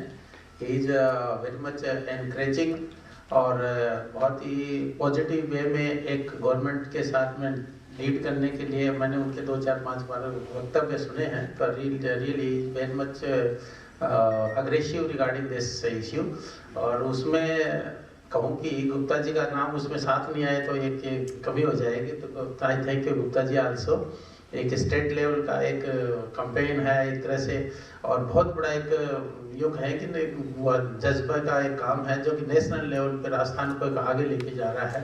तो I salute such type of team headed by Dhaka ji or supported by Gupta ji. I also thank you Germany. So they have come across all the way from there to support India in this renewable energy. और thank you सुशील मनोज साहब, एक अच्छा event किया और state bank of India को मौका दिया, इसके लिए थैंक यू। और इसमें विशेष चूंकि आप लोगों ने जो ढाका साहब से लेके मनोज साहब ने बोला और गुप्ता जी ने तो गागर में सागर भर दिया, तो कहने को विशेष नहीं है। मुख्य रूप से यही है कि जैसे गुप्ता जी ने बताया कि अगर इसको AIF का एक स्टेक मिल जाता है, उसमें इंटरेस्ट सबवेंशन का कुछ मिल जाता है या कोई सब्सिडी का पार्ट मिल जाता है, तो एक ये जो स्कीम है बहुत अच्छी, यूँ कहें कि बहुत डेवलप हो सकती है। राजस्थान में स्कोप है, बहुत अच्छा स्कोप है। और जैसे गुप्ता जी बता रहे हैं कि राजस्थान में अच्छे लीड मिल भी रही हैं, हो भी रहे हैं, और हमने भी किए हैं, स्टेट बैंक ऑफ इंडिया ने भी किए हैं, और करीब 9-10 तो हमने किया है। और आई वाज टोल्ड कि हमारे पास हमारे राजस्थान लेवल पे जोधपुर बीकानेर से लेके अभी हमारे पास 25 प्रपोजल अभी भी हमारे पास पाइपलाइन में है। तो चूंकि ये जो अभी तक जो प्रपोजल हो पा रहे हैं, ये यूं कहूँ कि मैं धन्यवाद देता हूँ इंडिविजुअल फार्मर को। बहुत ही अग्रेसिव फार्मर होता है, वही अपने आप का जो प्रपोजल है उसको गो थ्रू करवा सकता है। अगर एक कॉमन रूप से आए कोई आदमी, जैसे कि सभी ने बोला कि 1-1 करोड़ रुपए 1.5 करोड़ रुपए, एक ढाका साहब ने भी अपने प्रीलिमिनरी एड्रेस में बोला था 1 करोड़ 1.25 करोड़ रुपए दे पाना, ये कोई जोक नहीं है। इसमें कहीं न कहीं से किसी न किसी की बैक होती है, तभी जाके वो आदमी गो थ्रू कर पाता है। गवर्नमेंट चाहे कि जमीन ले ले और बिजली बोर्ड को सप्लाई करके वो इनकम जनरेट करना, इट इज नॉट पॉसिबल। इसके लिए जैसे गुप्ता साहब ने बोला, गवर्नमेंट को और नए सिरे से कहीं न कहीं फार्मर को सपोर्ट करना पड़ेगा। रेट का जो इश्यू है बहुत बड़ा इश्यू है। अब आने वाले टाइम में तो मेरे को लग रहा है कि जैसे कि पीछे बात चल रही थी, गुप्ता साहब के ऑफिस में मैं कई बार जाता रहता हूँ, तो घटाती गवर्नमेंट नीचे ला रही है, तो कहाँ से कर पाएगा फार्मर? नहीं कर पाएगा। कॉस्ट एस्केलेशन इस प्रकार से हो गई है कि वो कहते हैं ना, दिन दुगुनी रात चौगुनी बढ़ रही है। इसकी वजह रेट कम आ रही है और कॉस्ट की हर कंपोनेंट की बढ़ रही है। जैसे सर से अभी बात चल रही थी यहीं पे ऑफ द मीटिंग, तो लगभग 20-25% रेट हाइट हो गई, जबकि जो टैरिफ है वो कहाँ होगी। इसमें भी एक और विशेष इश्यू आ रहा है कि जो वेंडर्स हैं मनमर्जी से लगा देते हैं, इसकी कोई गाइडलाइन स्पेसिफिक है नहीं। जैसे सपोज कि एक पैनल खरीदा, ए आदमी दे रहा 10,000 का, दूसरा दे रहा 12,000 का, तीसरा दे रहा 15,000, for example. I am not aware of that rate, exact rate, ये वेराइटी है इसमें। तो इसमें कहीं न कहीं होना चाहिए। गवर्नमेंट एक तरफ से इसको एक तरह से करे कि इसको प्रॉम्प्ट किया जाए, इसको बूस्टअप किया जाए, एक तरफ जीएसटी लगा रही है। तो ये भी अगर इश्यू छोड़ देती है गवर्नमेंट की, चलो जी जीएसटी हटा दिया, हर पार्ट में जीएसटी लगता है, हर जगह जीएसटी लगता है, जीएसटी लग के इतना सारा बढ़ जाता है। तो ये चीजें चूंकि अब मुझे नहीं पता है कि इस प्लेटफॉर्म पे कौन कौन ऐसे आदमी हैं जो गवर्नमेंट तक एस्केलेट कर सकते हैं। ढाका साहब ने तो किया, ये मेरे को पता है। गुप्ता साहब के साथ में वेरियस प्लेटफॉर्म पे किए हैं, उन्होंने कई बार चिट्ठियां भी लिखी हैं गवर्नमेंट को। वेदर मुनोत साहब भी इसमें कुछ कहीं किसी को अपने प्लेटफॉर्म से, या आप लोग भी कहीं से कुछ किसी प्लेटफॉर्म पे गवर्नमेंट को स्ट्रांगली अगर रिकमेंड कर सकते हैं कि फार्मर्स को कुछ न कुछ मिलना चाहिए। इसमें जो एस्टैब्लिशमेंट में जो मेरी ऑब्जर्वेशन ये, मेरा जो मानना ये है कि इसमें जो वेंडर्स हैं उसकी जो कॉस्ट आ रही है, और इसमें कौन लेके जाता है, इसमें जो जिसने इंडस्ट्री से जो प्रोक्योरमेंट कर रहा है, जो इक्विपमेंट से आ रहे हैं, उसमें कॉस्ट इतनी सारी बढ़ गई और रात दिन बढ़ाए जा रहे हैं। Nobody is observing, nobody is controlling, nobody is monitoring. तो ये एक इश्यू है। बाकी तो बैंकर्स तो सब मेरी समझ में गुप्ता साहब ने इस प्रकार का लाइसेंस कर रखा राजस्थान में, तो all banker are aggressive for financing this project. तो थैंक यू गुप्ता जी, और सभी को पूरे कहते हैं ना इस सदन को धन्यवाद। और आए स्टेट बैंक ऑफ इंडिया के लिए, अगर इसमें से कोई वेंडर या कोई फार्मर्स को अगर स्पॉन्सर करते हैं, तो state bank of India is कहते हैं कि प्रोएक्टिव, और हम चाहते हैं कि स्टेट के कंट्रीब्यूशन में अगर स्टेट बैंक ऑफ इंडिया अपना कुछ कंट्रीब्यूशन दे पाता है तो हमारे स्टेट बैंक के लिए ये अच्छा होगा। और स्टेट बैंक के बिहाफ पे मैं सभी को ये कहता हूँ कि स्टेट बैंक लाइक कोई सर्विसेज हो, कोई प्रोजेक्ट हो तो हमें स्पॉन्सर करें, हमें बताएं, और कहीं पे एडजस्टिंग चल रहे हैं और कहीं पे कोई दिक्कत आ रही है तो उसमें भी हम सपोर्ट कर सकते हैं। और रिन्यूएबल एनर्जी जो है एक आने वाला समय की एक बहुत बड़ी वो कहते हैं ना डिमांड होने वाली है। और बाकी तो रेट का इश्यू आ गया, सब्सिडी का आ गया, इंटरेस्ट का आ गया, मुख्य बैंकिंग की तरफ से यही है। बैंकर चाहता है कि फाइनेंस किया जाए लेकिन वो अपना रिस्क को भी थोड़ा सा करके चलता है। बिना रिस्क के कर सकते हैं लेकिन हमारी गाइडलाइंस है, हमारे स्टेट बैंक की बताता हूँ गाइडलाइंस है कि 0 कोलेटरल पे हमें करना है, 0 कोलेटरल पे। लेकिन किसान हमारे पास आता है कि साहब ये करना ये करना ये करना, लेकिन बाद में देखते हैं कि पैसा आएगा कि नहीं आएगा वापस। भले से इसमें गवर्नमेंट कह रही है कि आपके पास जमीन है, इक्विपमेंट है, अब ये पैनल है, लेकिन अगर फेल हो गया पैनल बेचने जाएं तो वो उस समय लेके आए थे तब तो मिला है 5 लाख का, और जब बेचने जाएंगे तो हमारे को 18,000 रुपये ट्रांसपोर्टेशन जोड़ देने पड़ेंगे, यहाँ से उठाओ, क्योंकि हमारे लिए कोई बाहर नहीं होगा उस समय। तो ये इश्यू है। तो लेकिन चूंकि गवर्नमेंट इसको पॉपअप कर रही है और सभी सामने आ रहे हैं तो स्टेट बैंक भी इसमें सपोर्ट कर रहा है और बहुत पॉजिटिव होके कर रहे हैं। और एज ए इंडिविजुअल मैं सभी को एक कहता हूँ कि वो कहते हैं ना, अपेक्षा करता हूँ कि स्टेट बैंक के लिए कोई प्रपोजल ना तो आप दें और अग्रेसिव रूप से। और इसमें भी स्टेट बैंक ऑफ इंडिया ने हमने जयपुर में एक इनोवेटिव वो लिया है, जो कि अभी तक बड़े प्रपोजल हैं वो हमारे हेड ऑफिस से ही है। पहले तो ये स्टेट लेवल से हो रहे थे सभी ब्रांचों में, तो कोई भी हाथ नहीं लगाता था, क्योंकि जूनियर लेवल के ऑफिसर्स होते हैं, they are not aware of ये कहते हैं ना बिग रिस्क को लेने में अवॉइड करते हैं। तो फिर बाद में बैंक ने डिसाइड किया कि एक बड़े लेवल के प्रपोजल के लिए हमने एक यूनिट यहीं पे इस्टेब्लिश कर ली, तो बिलो अबव 50 लाख जो भी प्रपोजल है वो यहीं से हम करते हैं। इसके बाद में चूंकि अब ये काम आने लगा, गुप्ता साहब का सहयोग हमें अच्छा मिल रहा है, तो now we have decided to establish 2 units one at Bikaner, another in Jodhpur. क्योंकि जोधपुर और बीकानेर से ये प्रपोजल अच्छे आ रहे हैं, तो हमने एक unit headed by chief manager sanctions at Bikaner और एक जोधपुर में, तो उसमें जैसलमेर, बाड़मेर उधर के प्रपोजल उधर आ जाएंगे और एक ही प्रपोजल हमारा ये बीकानेर में हो जाएगा। तो इस प्रकार से जो बीकानेर से संबंधित उधर हो जाएंगे, उधर हो जाएंगे, और बाकी रेस्ट हो जाएंगे। है कोई और भी कोई होगा जिसमें बड़ी सैंक्शन हो, बड़ी पावर हो, चूँकि बड़े अधिकारी यहाँ बैठते हैं, कोई होगा तो यहाँ से क्लियरेंस होगा तो यहाँ से कर लेंगे। तो finance will be not a hurdle in this वे। बस गवर्नमेंट की जो पॉलिसीज हैं उसका और सपोर्ट मिल जाए तो स्टेट बैंक अच्छा कर पाएगा। Thank you.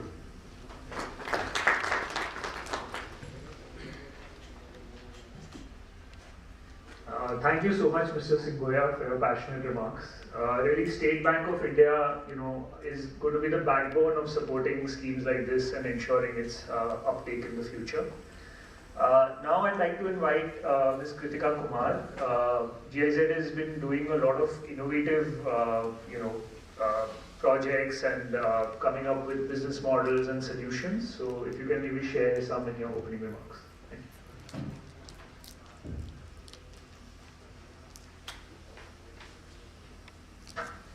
Thank you, Siddharth, and a very good afternoon to everyone. First of all, for your presence, for the very insightful remarks, and for letting me be a part of this esteemed panel. So I think through the previous discussions, what we've realized is that there is a clear demand that farmers are very much looking out for good avenues to implement to finance. And of course, as we've heard from Mr. Singhoya, that even the bankers are actively looking out for credible customers, credible farmers, so on and so forth. But I think in between the demand and the supply, we are encountering a lot of practical challenges. Of course, finance being one of the foremost challenges, especially for components A and C. We also have seen, lack of implementation support. How do you actually mobilize ground level partners to support the installed assets? This is something that comes after the asset is installed. And of course, ensuring that the assets are actually utilized to the maximum level. So I think these are some of the practical challenges that we have also encountered across the 3 components of the PM KUSUM scheme. to talk a little more on the financing challenges, I know that this seems to be the hot topic for the day-to-day, especially for component A.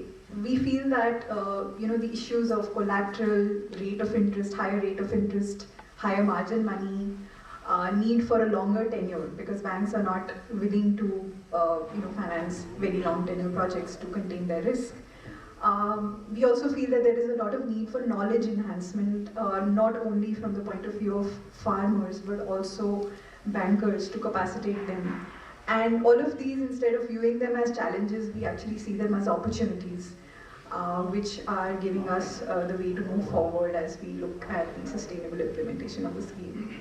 So I think I'll pause here and hand it back over to Siddharth to take it forward.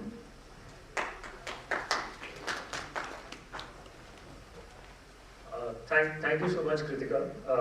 I think you really helped contextualize some of the main challenges, especially on financing in the scheme. So now I'd like to just ask a few questions to the panelists, and then if we have time left, then we can open it up for audience questions as well.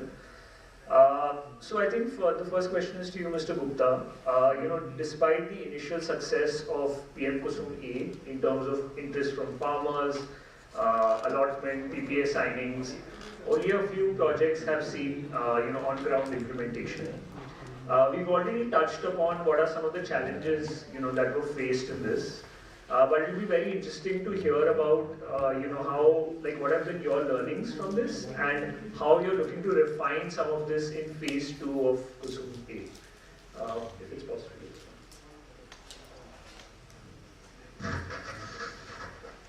Phase 1 में हमने जो experience किया है कि इसमें ज़्यादातर farmers जो थे वो मार्जिन मनी का जो इशू आया है वो इसी वजह से आ गया कि फार्मर्स को लर्निंग नहीं थी कि इसमें खुद को कितना पैसा लगाना पड़ेगा, बैंक कितना लोन दे देगा। तो अभी जैसे कंपोनेंट सी में टेंडर में इन्होंने एड्रेस किया कि 20% of the project cost will be taken as commitment, undertaking उससे लेंगे कि भाई उसके पास में है। तो अब हम भी इस तरीका ही कोई फेज सेकंड में कुछ इस तरह का मैकेनिज्म डालें कि फार्मर्स में अवेयरनेस लेके आए कि दीज आर द चैलेंजेस कि आपको मार्जिन मनी जो है उसका अरेंजमेंट जो आपको रखना है, क्योंकि अब बैंकर्स जो हैं वो भी अब काफ़ी ओपन है। इनिशियली जब बैंकर्स को भी पता नहीं था कि इस स्कीम में है क्या, तो फार्मर्स उनके पास पहुँचते तो वो उसको रिकॉग्नाइज भी नहीं कर रहे थे। अब बैंकर्स भी जो है उनको गाइड कर रहे हैं कि भाई अल्टीमेटली आपको इतना पैसे की ज़रूरत पड़ेगी। तो कुछ हम अपने जो एक्सप्रेशन ऑफ इंटरेस्ट हम निकालेंगे उसमें भी हम इस तरीके का मेंशन करेंगे। दूसरा, लर्निंग ऐसी आ चुकी है पूरे मार्केट में कि जिन लोगों के पास में मार्जिन मनी की व्यवस्था है वही आगे बढ़ के आएंगे, क्योंकि जो लोग फेल हो चुके हैं या जो नहीं लगा पा रहे हैं तो उनको देखकर जो उनके दूसरे साथ में लोग हैं वो तो आगे आएंगे। अभी हमारे पास में भी जो क्वेरीज आती हैं, बहुत आते हैं लोग, उनके पास में मार्जिन मनी की व्यवस्था है, बट जैसे इनिशियली किसी भी टेंडर में फाइनेंशियल नेटवर्क वगैरह चाहिए होती है वो उनके पास में नहीं होती है। तो कंपोनेंट ए जो है वहाँ पे हमने ये फैसिलिटी दी थी भाई फार्मर्स को जो है मार्जिन मनी इसकी फाइनेंशियल रिक्वायरमेंट नहीं है नेटवर्क की, तो वो उसके लिए थोड़ा सा अट्रैक्टिव फीचर था कि जो फार्मर्स चूँकि रिटर्न्स फाइल करते नहीं है, कुछ इस तरह का टैक्स मैकेनिज्म को फॉलो करते नहीं है, लेकिन उनके पास में सोर्सेज होते हैं इनकम के, सो वो अरेंज कर सकते हैं अपना मार्जिन मनी। कुछ इस तरह के फार्मर्स जो है, अब हमें 600 मेगावाट ही करना है तो राजस्थान में अब इसी स्टेज पर ढूंढना कोई मुश्किल काम नहीं है। पुराने एक्सपीरियंस जो है, जो फेलियर है, that is going to be the base of the success of that phase second, क्योंकि उसमें हमारे पास में लर्निंग लेकर ही लोग आने वाले हैं। तो इसलिए मुझे उस पर कोई डाउट नहीं है, and 100% sure we will get over subscription on this 600 megawatt capacity. Thank you. The next question is to you, Mr. Singhoya. I know SBI has announced guidelines for collateral-free lending, but in some of our stakeholder consultations, it emerged that often these guidelines don't percolate to the field level. So at the branch level or field level, some of the banking officials still have a lot of apprehensions on the scheme. So are there any steps being taken by SBI to address this? Either directly or through state level banker committees and other forums in the state? ये आपने जो बोला बिल्कुल सही बोला कि ये collateral free scheme है, और इसकी गाइडलाइंस है वो हर ब्रांचेस के पास सर्कुलेट की हुई भी हैं, क्योंकि जो सर्कुलर जाते हैं वो डायरेक्ट एकदम से ब्रांच लेवल तक इश्यू होते हैं। फिर भी इसमें क्या होता है कि जो बड़े प्रपोजल हैं जनरली ये छोटी ब्रांचें अटेंड नहीं करती हैं। हमारे पास जैसे इवन जोधपुर के, जैसलमेर के, वो भी जो लोग थे घूमते इधर से वो से होते हैं, कंट्रोलर जिनके जो लोकल हैं उनसे भी होते हुए हमारे तक आते हैं। तो इसमें हम इसको कंसिडर करते हैं कि इसमें कस्टमर के पास किस प्रकार की पोटेंशियल है। जैसे गुप्ता जी ने बताया कि इस प्रकार के हमारे कस्टमर अवेलेबल भी हो गए यहाँ पर, जो कि मार्जिन भी रखते हैं और इसके साथ में थोड़ा बहुत हम एक्सप्लोर ये करते हैं कि मैक्सिमम जो दे दे। जैसे किसी ने मान लिया 30% हमारे कॉलेक्टर दे दिया, किसी ने 20% दे दिया, किसी ने 10% भी दे दिया। इन केस हमें लगता है कि customer is capable in knowledge, technical know how, तो हम उसको एडवांस भी कर देते हैं। तो this is depend on customer to customer, और there is no hard and fast rule कि भी हमें कॉन्ट्रैक्ट लेनी है। दिस इज क्लियर कि this is a contract free scheme. Okay, and can I just check on SLBCs, State Level Banker Committee? Is PM KUSUM a priority there? And yes, Gupta ji और हम हैं इसको, मतलब मैं तो चूंकि एज ए बैंकर ही करता हूँ और SLBC से गुप्ता जी करते हैं इसको टेकअप, लेकिन एवरी बैंक इज अवेयर। और इसमें चूंकि अब जैसे मान लीजिए AU वगैरह हैं या कुछ वैसे प्राइवेट सेक्टर बैंक है, they are taking more collateral, और उनका शायद हमारे से ज़्यादा भी है शायद Gupta ji, I think AU वगैरह है ना, क्योंकि they are taking more collateral. तो इसे लेकिन चूंकि अब धीरे धीरे लोगों को ये होने लग गया, तो टेक्निकल नो हाउ और जो टेक्निकल पीपल जिसमें स्कीम्स को लेके आएंगे, तो I think this will be taking of in a big way. This scheme will be taking of और अच्छा होगा, और कोलेटरल फ्री से भी हो जाएगा। क्योंकि पहले हेजिटेशन थी, जैसे गुप्ता जी ने बताया ना, पहले सभी को हेजिटेशन थी, कस्टमर को खुद को भी हेजिटेशन थी, बैंकर को भी हेजिटेशन थी और गवर्नमेंट को भी हेजिटेशन थी। अब चूंकि रिफाइनमेंट होके आ रहे हैं वेरियस प्लेटफॉर्म पर, जैसे कि ढाका साहब ने भी बोला था, they have written several time to government to convert this scheme, assist this scheme by AIF।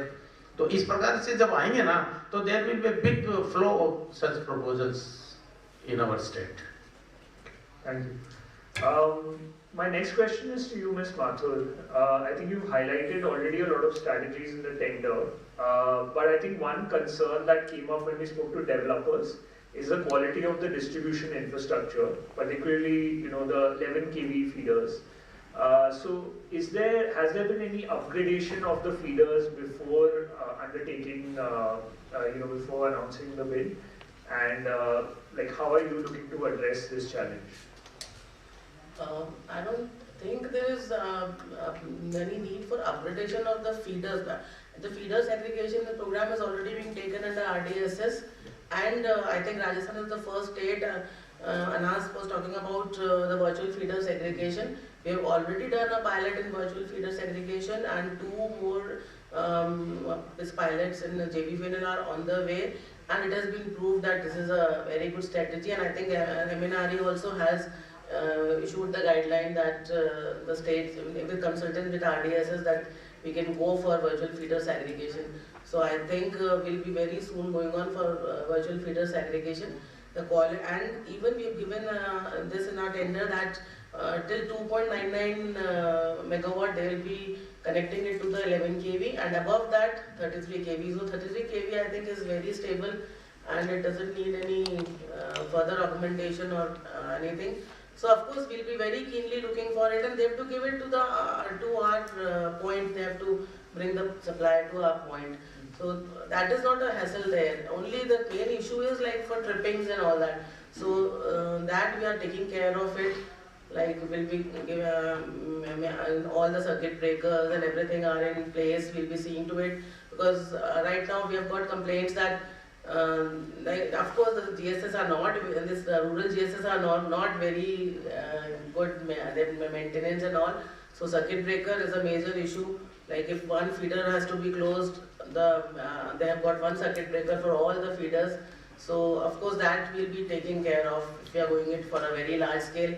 And then because of course we will be also reducing our other power purchase agreement, so we have to be very sure that we get this solar power in time, and we'll be shifting all the load to the daytime, trying to remove all the 3 shifts which we are.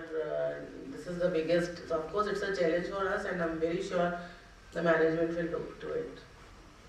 Thank you. Now, Ms. Kumar, GIZ has also done a number of surveys to understand like exactly what's happening on the ground.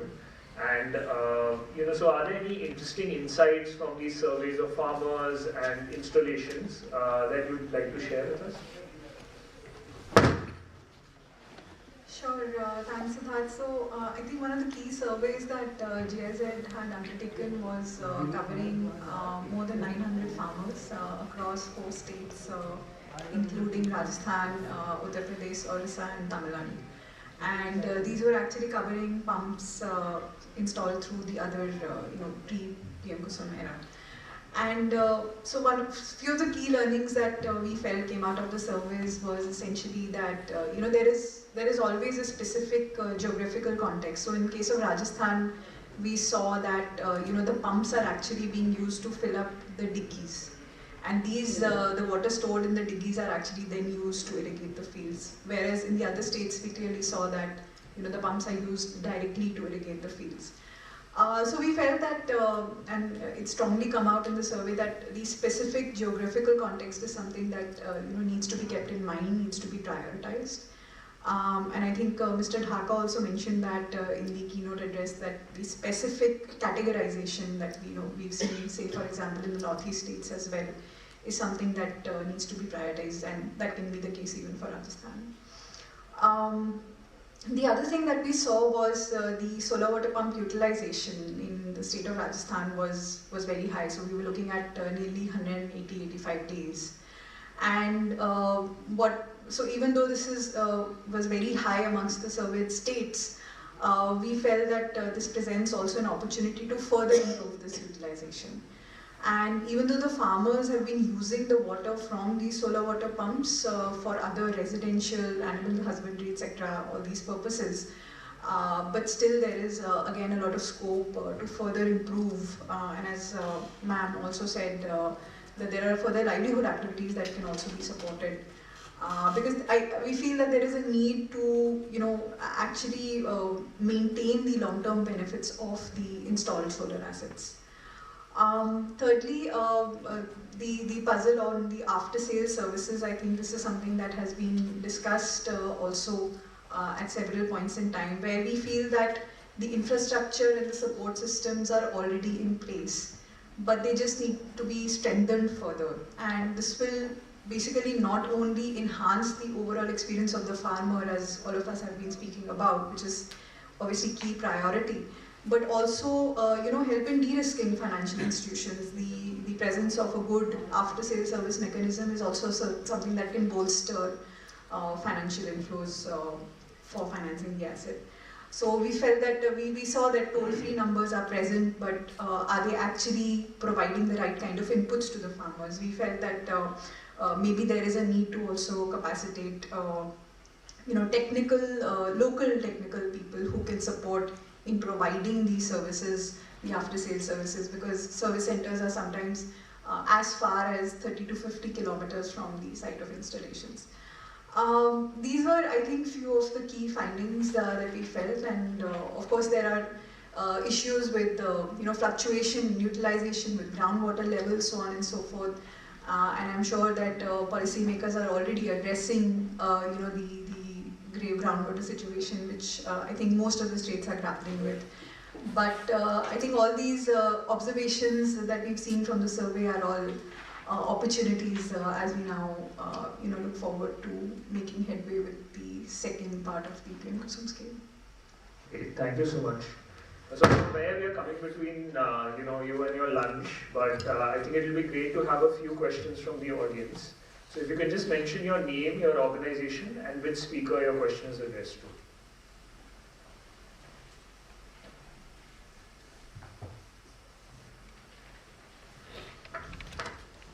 Nigam Sharma, Overseas Solar Enterprises, LLP.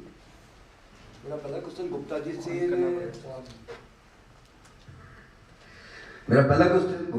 से और Mathur madam से है कि जो solar plants लगेंगे इसमें जो carbon credit points का बेनिफिट्स होगा वो कैसे मिलेगा और किसको मिलेगा, मतलब कंपोनेंट ए में क्या फार्मर को या डेवलपर को मिलेगा, कंपोनेंट सी में क्या डिस्कॉम को मिलेगा या डेवलपर को मिलेगा, और कैसे मिलेगा और कितना मिलेगा?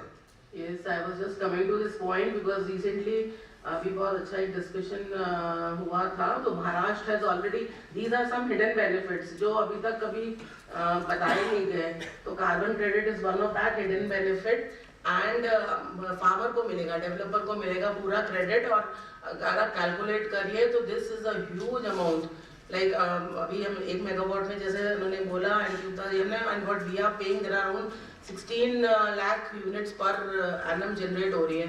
और उसको अगर आप कन्वर्ट करते हैं, I did a small calculation yesterday, तो मतलब it's a huge benefit. Around 14,000 something 1,40,000 something credits जाते हैं. और जो आज की रेट कार्बन क्रेडिट की है, it's a huge and the benefit will definitely go. आपकी वो बेनिफिट डिस्कॉम लेगा, बट कार्बन क्रेडिट का benefit the farmer will take and the developer. नहीं मैडम, इसमें मैं रिक्वेस्ट करूँ, मैं पिछले 25 साल से सोलर में काम कर रहा हूँ और पिछले 10-12 साल से सुन रहा हूँ कार्बन क्रेडिट का बेनिफिट मिलता है, लेकिन आज तक कोई ये कहता हो नहीं मिला मुझे बेनिफिट मिला है. नहीं, क्योंकि किसी ने बहुत एफर्ट लिया. आई थिंक ट्राई नहीं किया. अब बहुत सारी consultant, I think these people are also more into it, they can definitely help you. अभी हमने तो अपने कार्बन क्रेडिट्स हमने भी एक बार अप्लाई अपना किया था, जब हमने ये एक बार एग्रीकल्चर पंप, बहुत it's long back when we had a project with USAID. तो तब उस टाइम एकदम सडनली 2005-6 की बात है, तब तो carbon credit market had suddenly gone down, so we could not get those credits. But there are now, I was going through आज सुबह की बहुत सारी एजेंसीज हैं, they help you out in carbon trading and India में हो रहा है, but proper know how नहीं है. So I think I will request these people, we can have when this scheme goes off, we can have another session on carbon trading and carbon credits. तो है, ये definitely है, because this is a hidden benefit of this scheme. And also आपका जो tax depreciation है, that is also one of a very good hidden. And वो भी farmer को या डेवलपर, अगर कंपनी है तो वो तो आपको मिलेगा. इवन फार्मर के इंडिविजुअल जो भी कर रहा है, he can get the depreciation वाला बेनिफिट. तो ये कुसुम सी स्कीम में तो this is a hidden benefit. और आप I think we request them कि जब आप ये स्कीम थोड़ी टेक ऑफ हो जाती है तो हम कार्बन क्रेडिट्स पे कुछ कर सकें. They can help us out, even MNRE can help us out with this. पर मिलेगा carbon credit, this is very sure. इसमें मैं ये ऐड करना चाहूँगा कि अभी जैसे कार्बन क्रेडिट से बहुत सारी एजेंसियाँ जो हमारे बीइंग नोडल एजेंसी हम लोगों से कॉन्टेक्ट भी करती हैं, और अभी चूँकि काफ़ी प्रोनाउंस भी हो रहा है इसका बेनिफिट, तो हम इंटरनली प्रपोजल चलाएंगे कि इस तरह की जो एजेंसियाँ उनको हम पैनल करें और उनकी कुछ क्रेडिट वर्दीनेस के आधार पर जो फार्मर्स हैं वो उनके साथ में टाई अप करें और बेनिफिट अवेल करें. बेनिफिट मिलेगा, फार्मर को ही मिलेगा, डेवलपर्स को ही मिलेगा, उसमें कोई डाउट नहीं. गुप्ता जी, आपसे मैडम से दूसरा क्वेश्चन है. जो हम लैंड की बात करें, बारानी भूमि जिसको हम बोल रहे हैं, बारानी भूमि के ऊपर प्लांट लगेगा और उसमें शायद स्कीम में कि जिसमें जिस जमीन के ऊपर खेती हो रही है उसमें सुपर स्ट्रक्चर लगाना पड़ेगा. तो ये आइडेंटिफाई कैसा होगा कि ये बारानी है या नॉन बारानी है? क्योंकि मैं आपको राजस्थानी कंडीशन में एग्जाम्पल दूँ कि कुछ जमीन ऐसी होती है जहाँ बरसाती मौसम में कभी कभी किसान खेती कर लेता है, और वो जो अपन जैसी भाषा बोलते हैं गिरदावरी रिपोर्ट में चढ़ जाता है, साहब इस बार इतनी मक्के की फसल इतनी हुई, और वो जो है एग्रीकल्चर लैंड में आ जाएगा. इन्वेस्टर ने अगर वहाँ ग्राउंड माउंटेड स्ट्रक्चर लगा दिया, सुपर स्ट्रक्चर नहीं लगाया, तो उसका CFM भी आएगा. नहीं, ऐसा अभी इसमें कोई ऐसी स्ट्रिक्टनेस जो है वो एजेंसियों की तरफ से नहीं है कि अभी जैसे हमारे कुसुम ए में भी जो प्रोजेक्ट लगे हैं. सर कुसुम ए में CFA नहीं, इसलिए कोई प्रॉब्लम नहीं है, बट कुसुम सी में CFA है. और अगर मैं एज इन्वेस्टर जो है सुपर स्ट्रक्चर लगाता हूँ तो मेरी 20-25 लाख रुपए पर मेगावाट कॉस्ट पड़ेगी. I'll address this issue. इसमें CFA का ऐसा कुछ भी क्लॉज नहीं है कि one is going to check out कि ये barren land है कि नहीं लैंड है. But I personally feel कि ये this should not happen कि cultivated land, क्योंकि हमारे पास बहुत फार्मर्स ऐसे आ रहे हैं. और मेरा फर्स्ट उनसे इशू सबसे पहले यही होता है कि प्लीज डोंट टेक इट कि like it's a money making scheme for you कि आप अपना कल्टिवेटेड लैंड को इसमें दे दीजिए. गवर्नमेंट ने ऐसा कुछ भी नहीं करा है. उन्होंने लिखा है, स्कीम को बनाया था कि बैरन लैंड के लिए है, बट मतलब हम लोग we are not going to check it कि whether it's a barren land और कल्टिवेटेड. ये तो मतलब मेरे ख्याल से this should be a matter of this learning for like NGOs वगैरह, ये लोग इनको बोले कि जाकर के आप ऐसा नहीं कि अपना कल्टिवेटेड लैंड आप इस स्कीम में दे दीजिए, और उसको I think there is a session for agrovoltaics also in the afternoon, so I think that will really help कि इवन इफ अगर ऐसा लैंड है जहाँ उनका सीजनल कल्टिवेशन है तो they can go for that agrovoltaics type of scheme super structure, वो लगाकर इसको कर सकते हैं. But otherwise MNRE CFA is not related to it कि आपको मिलेगा या नहीं मिलेगा, but it's a humble request and I think कल हमारी pre-bid भी है तो I'm definitely going to take out this issue. Being a citizen, I think हमारी moral value है कि पता लगा कि राजस्थान में एक तरफ ये कर रहे हैं, उधर food crisis हो गया and similar situation like what is happening Joshi मठ में, और ये वहाँ पे इस तरह का हो रहा था, यहाँ पे ये issue हो जाएगा. We are coming up with a huge capacity like मतलब हमारा इतने मेगावाट पूरे राजस्थान में ये लगने हैं, और अगर ऐसे कल्टिवेटेड लैंड पे कोई लगाने लगा सोलर प्लांट तो we'll have a food shortage in Rajasthan. So madam हमारे जो डेजर्ट एरिया है जिसको हम मानते हैं कि सब ये वेस्ट लैंड है, बारानी भूमि है, वहाँ भी जो है बाजरे की खेती तो होती है.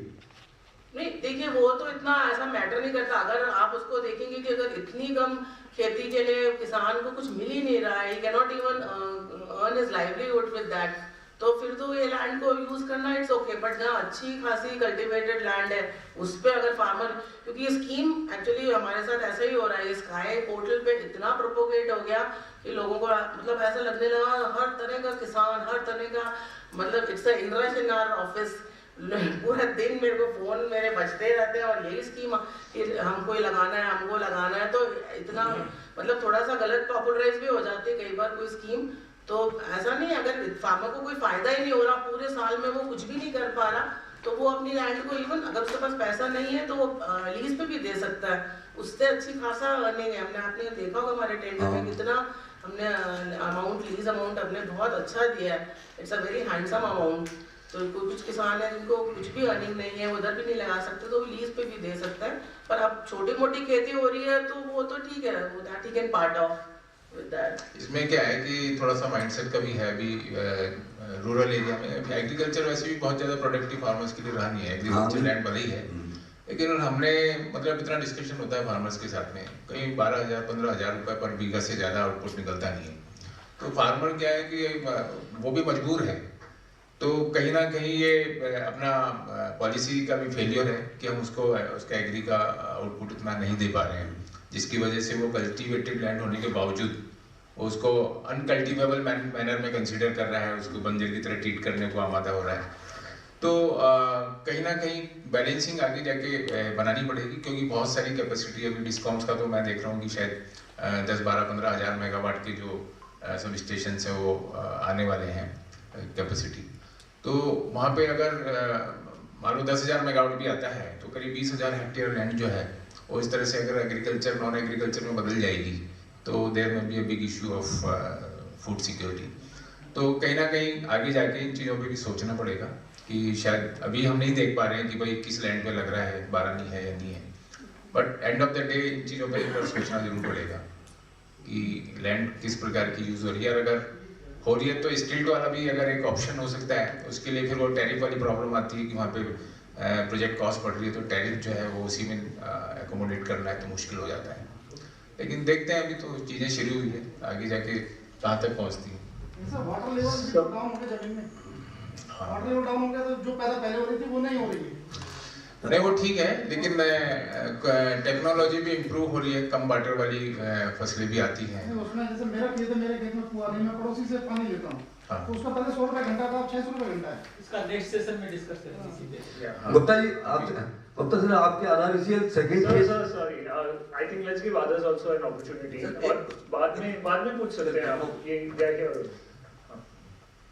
कोई और क्वेश्चंस है? जी मेरा 2 क्वेश्चन है. एक तो चूंकि ये ए की बात कर रहे हैं तो ए में तो फार्मर अपना लैंड देते हैं, तो फिर ये लैंड बैंक की बात क्यों आ रही है? एक तो मैं ये नहीं समझा. और दूसरा, और सी भी फार्मर्स के लिए ही है, मतलब बी में वो चीज़ हो सकता है कि क्योंकि उसमें कंपनीज आती हैं तो उनको लैंड की ज़रूरत पड़ सकती है. तो ये शायद मुझे कुछ मतलब हो सकता है मैंने गलत समझा हो। दूसरा मेरा जो इससे ज़्यादा इम्पोर्टेंट सवाल है वो ये है कि ये जो इसका कोई, क्योंकि इन्वायरमेंट के बहुत सारे सवाल आ रहे हैं, तो कोई इन्वायरमेंटल इम्पैक्ट असेसमेंट होता है या ये उसके बाहर है, इसको वेवर मिला हुआ है? एक्चुअली सोलर जो है वो उसको एनवायरनमेंट इश्यूज से वैसे भी बाहर रखा हुआ है, इसको रेड कैटेगरी में नहीं रखी हुई, ग्रीन कैटेगरी में ली हुई है सोलर को, क्योंकि इसमें एनवायरमेंटल ऐसा कोई इशू नहीं आ रहा है। और जहाँ कंपोनेंट ए और कंपोनेंट सी है, इनके अभी प्रेजेंटेशन में भी देखा कुछ एरियाज ओवरलैप हो रहे हैं, और प्लांट दोनों सिमिलर ही हैं, फर्क दोनों में सिर्फ सब्सिडी का है, कुछ कैपेसिटी साइज का है। तो जो यहाँ पे सब्सिडी मिल रही है उससे काफ़ी हद तक एक जो किसान का पार्ट है वो उससे एड्रेस हो जाता है, तो उस वजह से किसान यहाँ पे थोड़ा कंफर्टेबल हो सकता है। लेकिन कुछ इश्यूज यहाँ पे भी रहेंगे कि किसान जो है जैसे कंपोनेंट ए में ही उसके पास में मार्जिन मनी का और लोनिंग के चैलेंजेस थे, वो चैलेंजेस यहाँ पे भी रहेंगे। हालांकि इसमें किसान को अलाउ किया गया है, कुछ फॉरवर्ड फार्मर्स जो हैं वो इसमें कंपोनेंट सी में पार्टिसिपेट कर सकते हैं एज ए बिडर। अदरवाइज जो फार्मर्स हैं पहले इतनी लर्निंग नहीं थी, अब SKY पोर्टल जो आया है उसमें जिन लोगों को अपनी लैंड लीज पे देनी है, कुछ इनकम लीज के फॉर्म में जनरेट करनी है, तो that is a good option. तो प्रोजेक्ट में कोई बहुत ज़्यादा डिफरेंस नहीं, केवल सब्सिडी का फ़र्क है। तो उसमें हमारे फार्मर्स के लिए 0.5 से 2 मेगावाट की लिमिटेशन है, लेकिन कंपोनेंट सी में वो लिमिटेशन नहीं है, उसमें 4-4.5 मेगावाट तक भी प्रोजेक्ट निकाले हुए हैं, तो उसमें बिडर एज पर कैपेसिटी अपना अप्लाई कर लेते हैं। नहीं, इनका basically issue wanted to know what is land bank. Land bank basically इसलिए जरूरी है, लैंड हमारे GSS पे ये प्लांट नहीं लग रहा है, it is in the vicinity of GSS, around 5 kilometre के रेडियस पे कहीं भी प्लांट लगा सकते हैं। तो जमीन का इशू आता है, जमीन नहीं मिलती डेवलपर को, तो वो इसलिए हमने ये component B, not in A and C. नहीं, बी में तो कोई कंपोनेंट, बी में तो लैंड का इशू ही नहीं है, बी में तो सोलर पंप लग रहा है बेसिकली ना। इसमें इशू है, इसमें 1 मेगावाट के लिए 2 हेक्टेयर की लैंड की जरूरत होती है, इसलिए हमें लैंड चाहिए। तो और इसमें हमने इतना भी रिलैक्सेशन करा है कि अगर एक साथ इतना लैंड नहीं है तो 2 फार्मर्स अपने अपने मिलके पार्सल, लैंड पार्सल का भी ऑप्शन है। इवन हमने ये ऑप्शन भी रखा है टेंडर में कि आप दूर दूर पे थोड़ा है वहाँ भी लैंड लेकर, बट हमें एक पॉइंट पे we need a point in the on the grid. तो बहुत फ्लेक्सिबल, ये लैंड बैंक का इशू है, इसलिए लैंड चाहिए।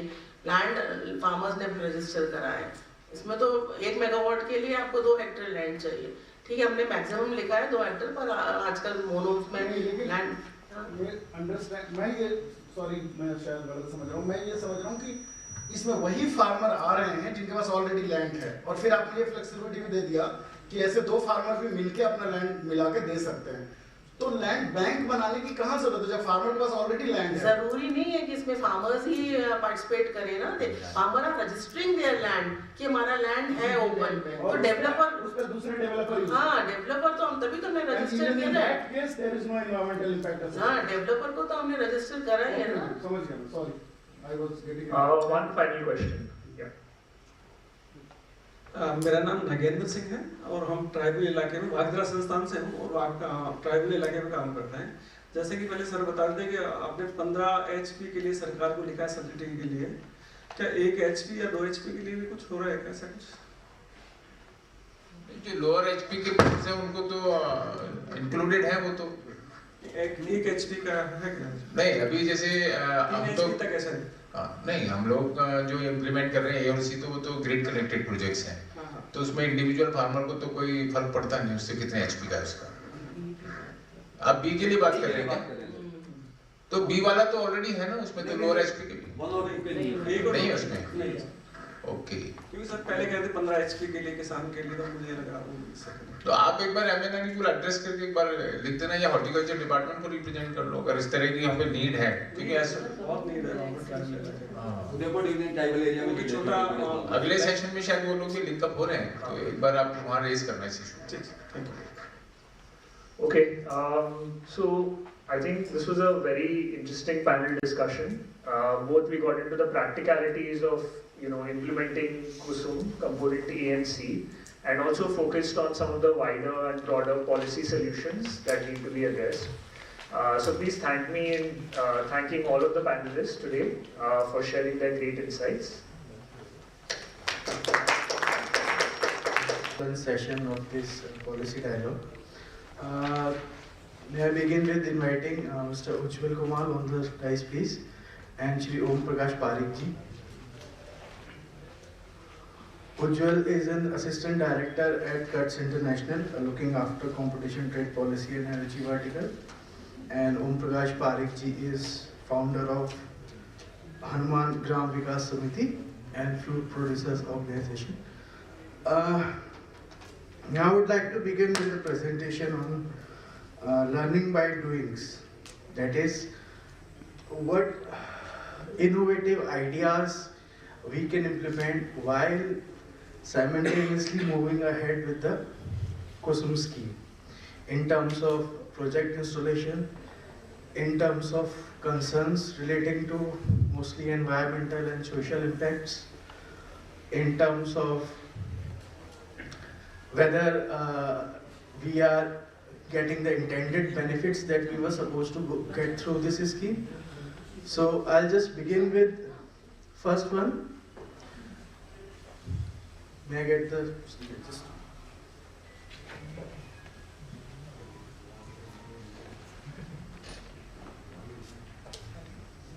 that this session will look at some of the important issues that was raised during the previous session.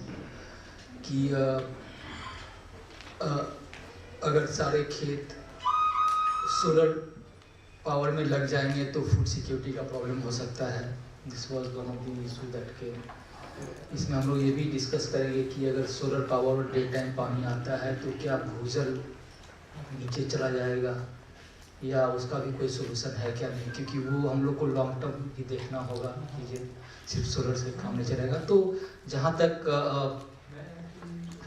सवाल है खेत सोलर में चला जाएगा और फिर फूड सिक्योरिटी प्रॉब्लम हो जाएगा, तो there is one solution to that situation, and that is agrovoltaic. And Akash will be presenting on what is agrovoltaic, what are their scope, what are their hurdles, what the pilot was done by Kazri Jodhpur was successful, but it has not yet gone to the grounds. So what are the issues involved with agrovoltaic? Akash will present. Akash, over to you, please. Thank you, Ujjwal ji. So I'll just begin with the presentation now. First, we are coming to monitoring and evaluation. That is also a learning by doing mechanism in which we are trying to assess that, all right, we have created an asset in terms of solar power plant. Is it gonna provide the same amount of energy that is required from it, or is it gonna lack in that regard? Is it gonna be connected to the grid in a very synchronized manner, or are we gonna face any problems in that? What is the profile of the solar power generation, whether it is working at optimal efficiency around morning or in afternoon, so that irrigation can be synchronized according with that timing. So going ahead with it, we can say that we can create a solar energy data management platform for both A and C component and for component B as well, that is individual pump solarization, that is transformed from diesel operated pumps to solar operated pumps.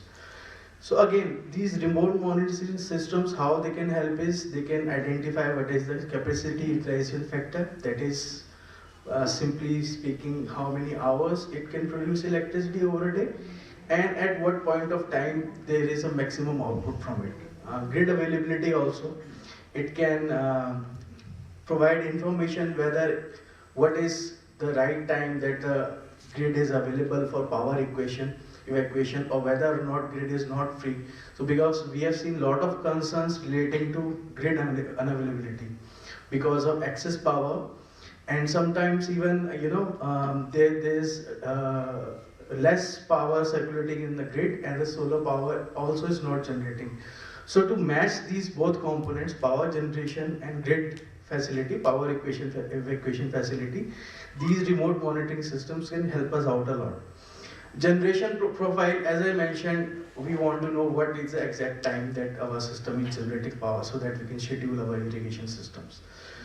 On the remote, for individual pump side, integration of remote monitoring systems at a feeder level where we can collect data from all these individual pumps, and that data can be given to the SCDM portal so that we have a final sort of know-how as to how much power requirement within a feeder system or within a locality or within an agriculture hamlet. Feeder meter data also that helps in assessing what is power requirement at the feeder level. That is, feeder level is like providing power to a bunch of rural hamlets or a particular, let's say 100 and 150 agriculture units. That metering also can be done. Then voltage status in the feeder so that our power electronics are maintained. There is a surety that the system, the electronics or electrical components will work efficiently for a longer period of time. If there are a lot of fluctuations in between regarding voltage and grid evacuation facilities, the power could, the whole system could face technical interruptions, breaking down of circuits, burning of wires. So all these can be eliminated through these monitoring and evaluation schemes. It can also provide information of what should be your pump size. Basically, if we have an estimate of how much power is required in that particular region to extract water from the ground. So these systems can provide future estimates also in terms of how much size the pump should be, whether it should be a 5 HP pump, 7.5 or 10 HP pumps. So all these information can be required. So basically we can say it's sort of transforming from a regular phone to a smartphone. So there are plenty of evident benefits of these monitoring and evaluation mechanisms. Then economic impacts. Once we know how much power is going to be generated, we have an idea of how much revenue we can make through this power. Even after irrigation is done, or after, in terms of taking the whole 3 schemes into consideration, even after selling it to the grid. So you have certain amount of assurity that this much revenue this system is going to generate in next 6 months or next 1 year. So that is a helpful. In fact, you get some sort of assurity that can also remove the financial uncertainties regarding solar power irrigation. Again, impact on farmers' energy access. Again, it will see significant improvement in terms of we know what the system is doing, how it is working, what needs to be done in future, and how we are going to go ahead with all this information that we have. Again, information is sort of a new currency that also can be put into perspective in this solar irrigation things. Groundwater impact, we can estimate as to, like last year this was the power requirement for pumping out water. This year it has increased to a certain extent. Then maybe 2 years down the line it can increase further. So we have estimated on that what could be the impact on the groundwater systems. Is it going to decrease rapidly? Will the aquifers be replenished even before extracting water again, or will it there is going to be lag in that? So all these things can be monitored and evaluated through solar energy data management and platform. Now, one of the concerns with this solar irrigation has been water scarcity, and this is quite relevant in terms of Rajasthan, where groundwater levels are already low, and it also applies to states like Punjab and other states which have high level of groundwater, or their aquifers are large, not in bowl shape, but a large area, covering a large area. What is happening in these states is, since there is enough groundwater, the extraction rate has become quite high. So there is no control of how much water should be extracted for particular irrigation. Again, since we do not have crops like rice, wheat, so much so in Rajasthan, that could be again denoted to having less of groundwater, and a state like Punjab having lots of groundwater, these crops are finding their place. So again, in both these cases where the groundwater level is low, or even if it is high, the concern of water conservation is still relevant. In component C, feeder level solarization also, there is a provision that once the process is set up, there could be a incentive scheme floated by the ministry to have less, to promote less consumption of electricity. So with that in mind, next idea is to have some sort of water incentives related to solar irrigation. Now what are these? I'll just try to explain it with a scheme that was launched in 2018 in Punjab, that is Pani Bachao Paise Kamao scheme. Again, linkages with KUSUM scheme, it addresses the concerns that comes through solar irrigation, daytime power supply leading to more extraction of water, and so as much as incentive schemes under the feeder level solarization as well. So the scheme was about direct benefit transfer. It was voluntarily, it was not mandatory for every farmer to enroll under the scheme, and based on their previous year's energy consumption, a ceiling value was set up on the amount of water they can extract.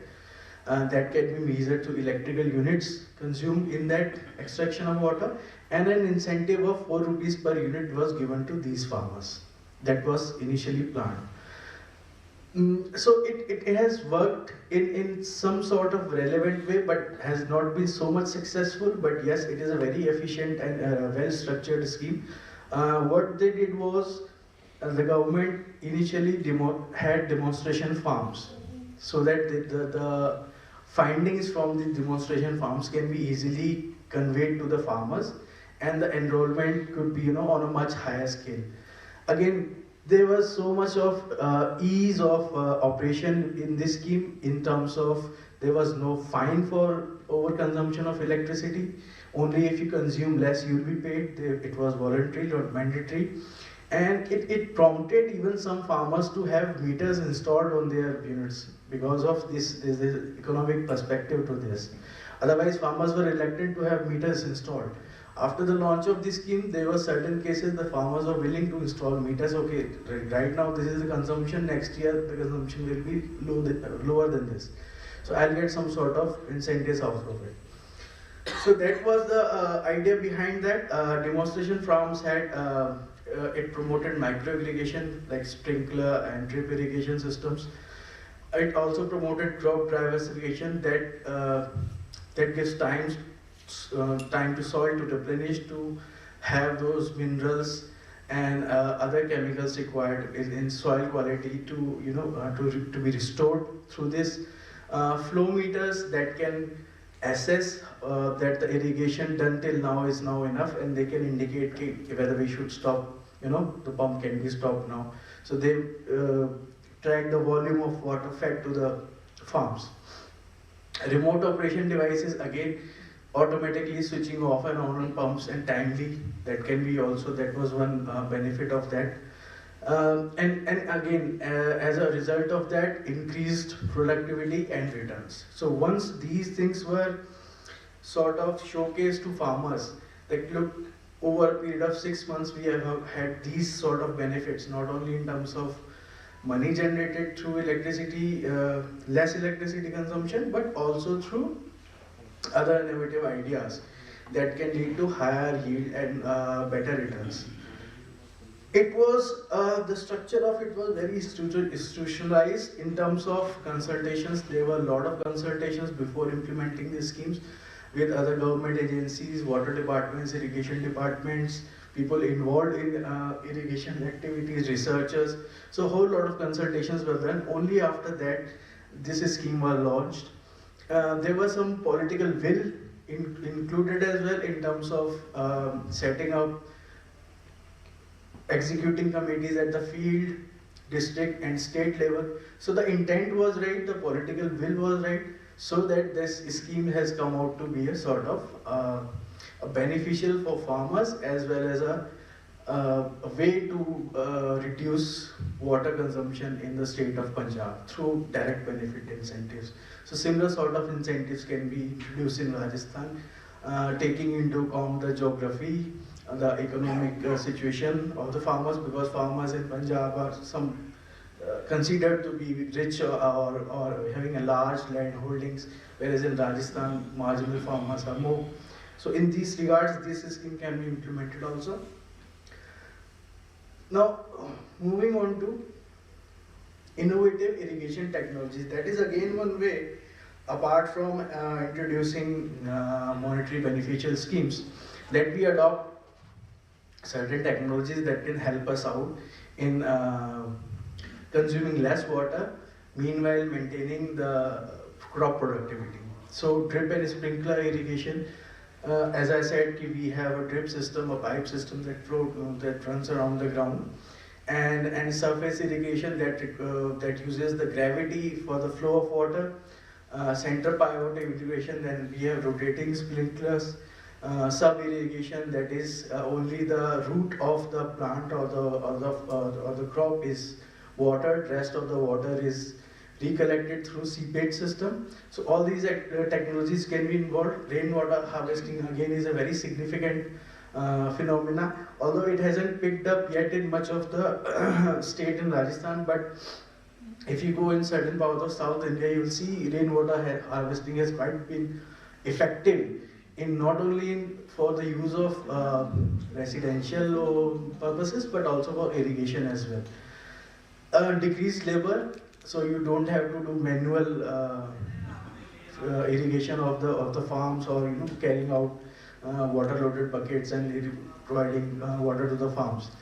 Reduced conveyance loss, that is the channels that we create for providing water to these farms.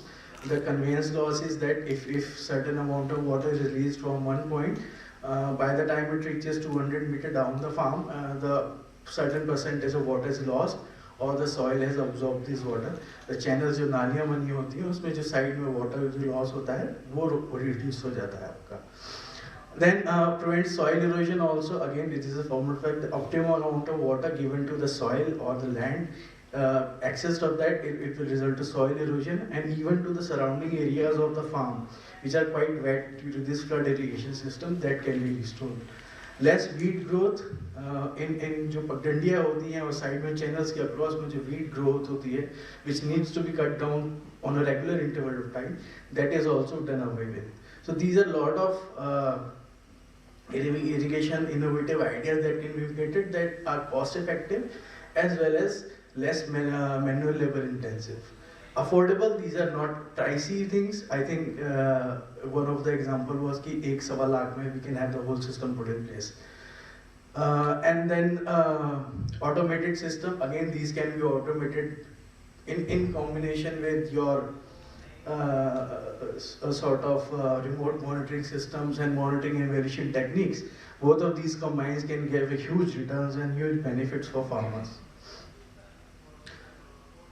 Now coming on to agrivoltaics, which is sort of a very new concept in terms of awareness, in terms of practicability, or in terms of implementation. However, these plants have been experimented with from, let's say, at least a decade back. Some of the pilot projects were implemented in India. Now, what is agrivoltaics is there were some concerns regarding the power plant will shift it to agriculture activity, will shift it to power generation because it is more economic. Now here agrivoltaics provide a solution that both these activities are done on a same amount or on a same field. Whether in your agriculture activities, whether it is horticulture activities or staple crop activities are going on, simultaneously solar power plant can be set up within the same premise. And how is that happens is either you install panels on a heightened stilts, some 6 to 8 meters high, and install over there, or you farm in and between the panels, or like there are rows assigned for labor work or cutting or weeding work. So these farming activities can be done in between those rows and also beneath the panel. So if your panel is height enough, you can have some sort of grass or herb farming underneath these panels. So these are the basically ideas on agrivoltaics. However, it is quite flexible and it can be extended to poly farming, setting up solar power panels on cattle sheds or agriculture barns, even fisheries that we have. These systems can be installed over there. So all these encompass into this agrivoltaics mechanism. Now, speaking on the business models, either it could be a sole proprietorship, that okay, I am the owner, I want to install a solar power plant in this much area, and also I want to go for agriculture farming. We have seen some examples that these have been totally on initiative basis, that the developer wants to do both these things together and he is a sole owner. Then next could be farming at the existing solar plant or vice versa, right? That we already have a plant installed, maybe we can invite some of the farmers to do certain agricultural activities there, or if it is a farm, and maybe they can invite some solar power developers to install panels over there. So there was one project in GIPCL, they had some barren lands, they installed power plant there, solar power plant, and they left the space of 3 to 4 meter rows between these power plants, and then they invite the laborers from the farm to make that barren land into a productive land, or with some sort of herb plantation, crop plantation, which was a success. So it is workable plan.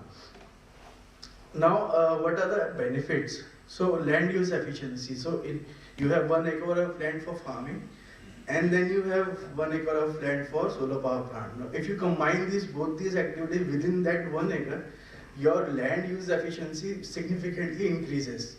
In one of the case studies, it has gone up to 180%. So what you were doing with these two within the same region, the efficiency has gone up to 180%. So these are benefits. It is favorable to arid, semi-arid and urbanized area where water scarcity is low. Why semi-arid and arid? We are saying that these plants also provide some sort of microclimatic conditions which are favorable to crops. Like my personal experience was of Kazri, wherein I observed that plants exposed to sunlight for a long period of time were losing their richness, whereas plants which had some sort of shading beneath the panels or under the panels, they were quite healthy. In terms of productivity also it helps. So again, favorable to these area and urbanized area, as in within urbanized area the land is a big concern. Where is the land to do farming, or in the adjacent area of Jaipur only, where is the land to install solar power plant? And if there is availability, the cost is so high. So these concerns can be addressed with the implementation of agrivoltaics. Additional revenue generation, that is a given fact that if you already have agriculture in progress, then solar power plant can certainly add to your revenue generation by providing it to grid after auxiliary consumption. So not only it is reducing your electricity consumption, that is negating your bills, but also giving you a chance to earn extra money. Again, employment generation. So per megawatt, close to 25 jobs are associated. That is the ministry study. So if these plants are installed within, let's say, farmer-intensive localities, it can provide employment opportunities to these people living in those rural areas which are totally dependent on agriculture and do not find it financially viable anymore. So instead of going out to cities and finding menial jobs or irregular or gig jobs, they can have their own entrepreneurship over there and maybe set up fabrication workshop or solar power supplier or even service and operation maintenance. So all these associate jobs can be grown through this agrivoltaics model. There have been around 15-16 pilots in India. All of them have been successful and all are based on different models. Some are on heightened scales, some are operating on in-between farming, in between the panel farming. So yes, this is a very novel but successful option for addressing our climate change as well. Because when we say what are the concerns related to climate change, we can say our population is increasing rapidly.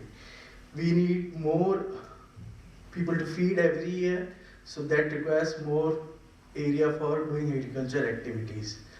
On the same side, we need more renewable energy. We need to do away with coal and fossil fuels. So for implementing renewable energy projects also, we require more land. So in both phases, land is a big concern, and that agrivoltaics take care of that concern of land. Now coming to challenges of agrivoltaics, the market is unregulated. There's no regulation or policy regards to agrivoltaics anywhere in India as of now. So it could be some years that these policy and regulation comes, because there are challenges again, as I said, a person doing farming and once the findings are clear that it is more economic viable to have electricity generation instead of farming, the obvious choice would be to shift to electricity generation. So the regulation must clearly define if the particular farm or particular area is going to go for agrivoltaics, then we must ensure that at least this amount of crop productivity must come from this portion of land, along with the solar power generation capacities. So there needs to be a balance in both. So that is one challenge.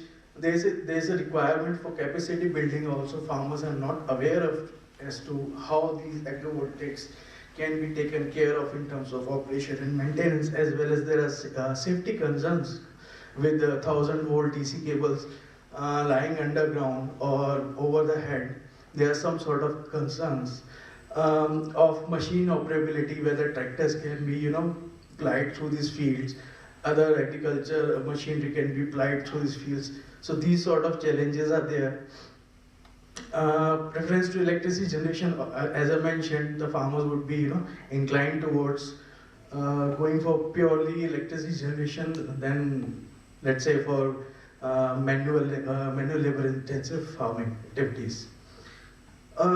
Design and crop limitations. So again, we must have some sort of framework as to what is our crop, and then how we can design our panels, right? For rice farming, we need different sort of setup.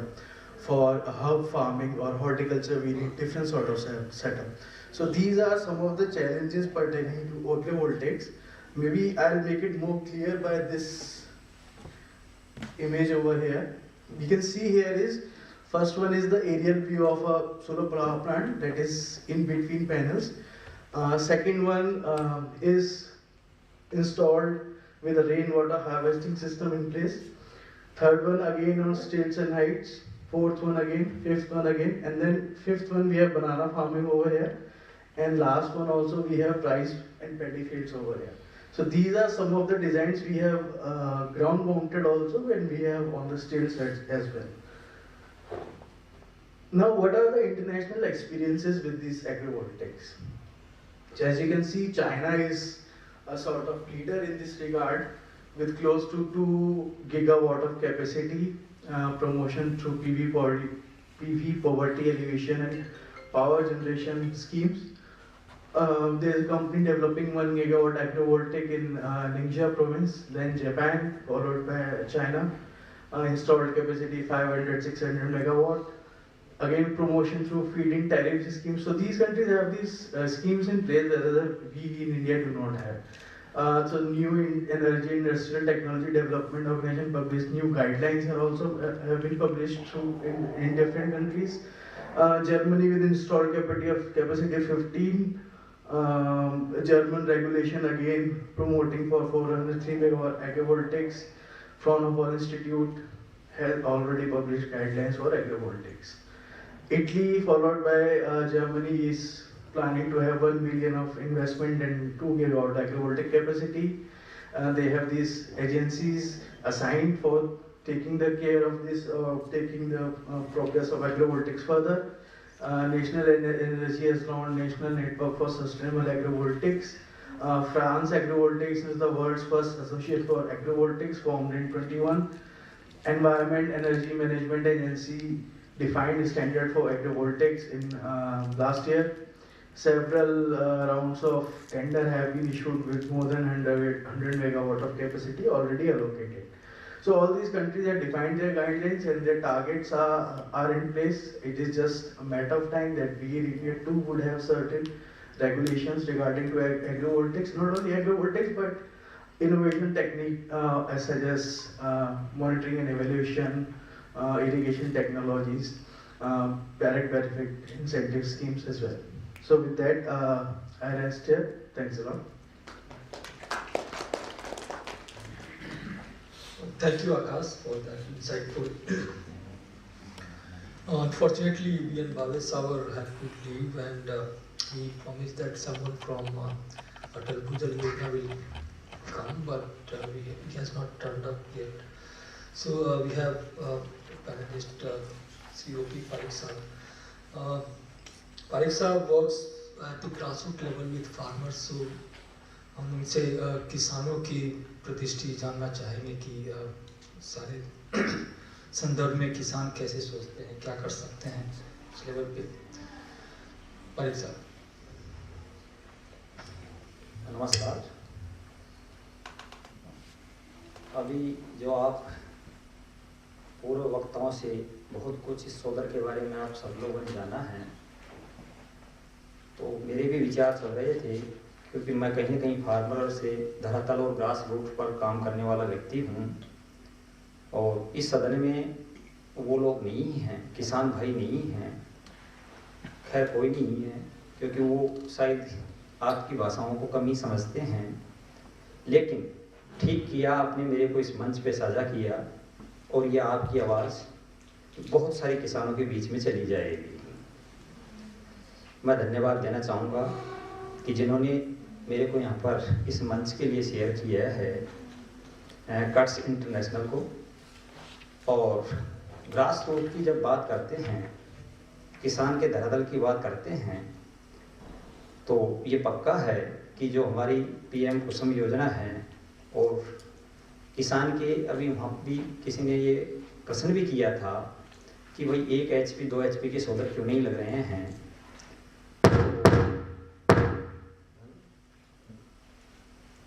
ये समझ लीजिए कि इसमें 3 HP 5 7.5 HP का ही अभी इन लोगों ने instalment किया है किसानों के यहाँ पर। हो सकता है वो 15 HP की भी हमारे पूरे वक्त बता रहे थे, खैर कोई नहीं।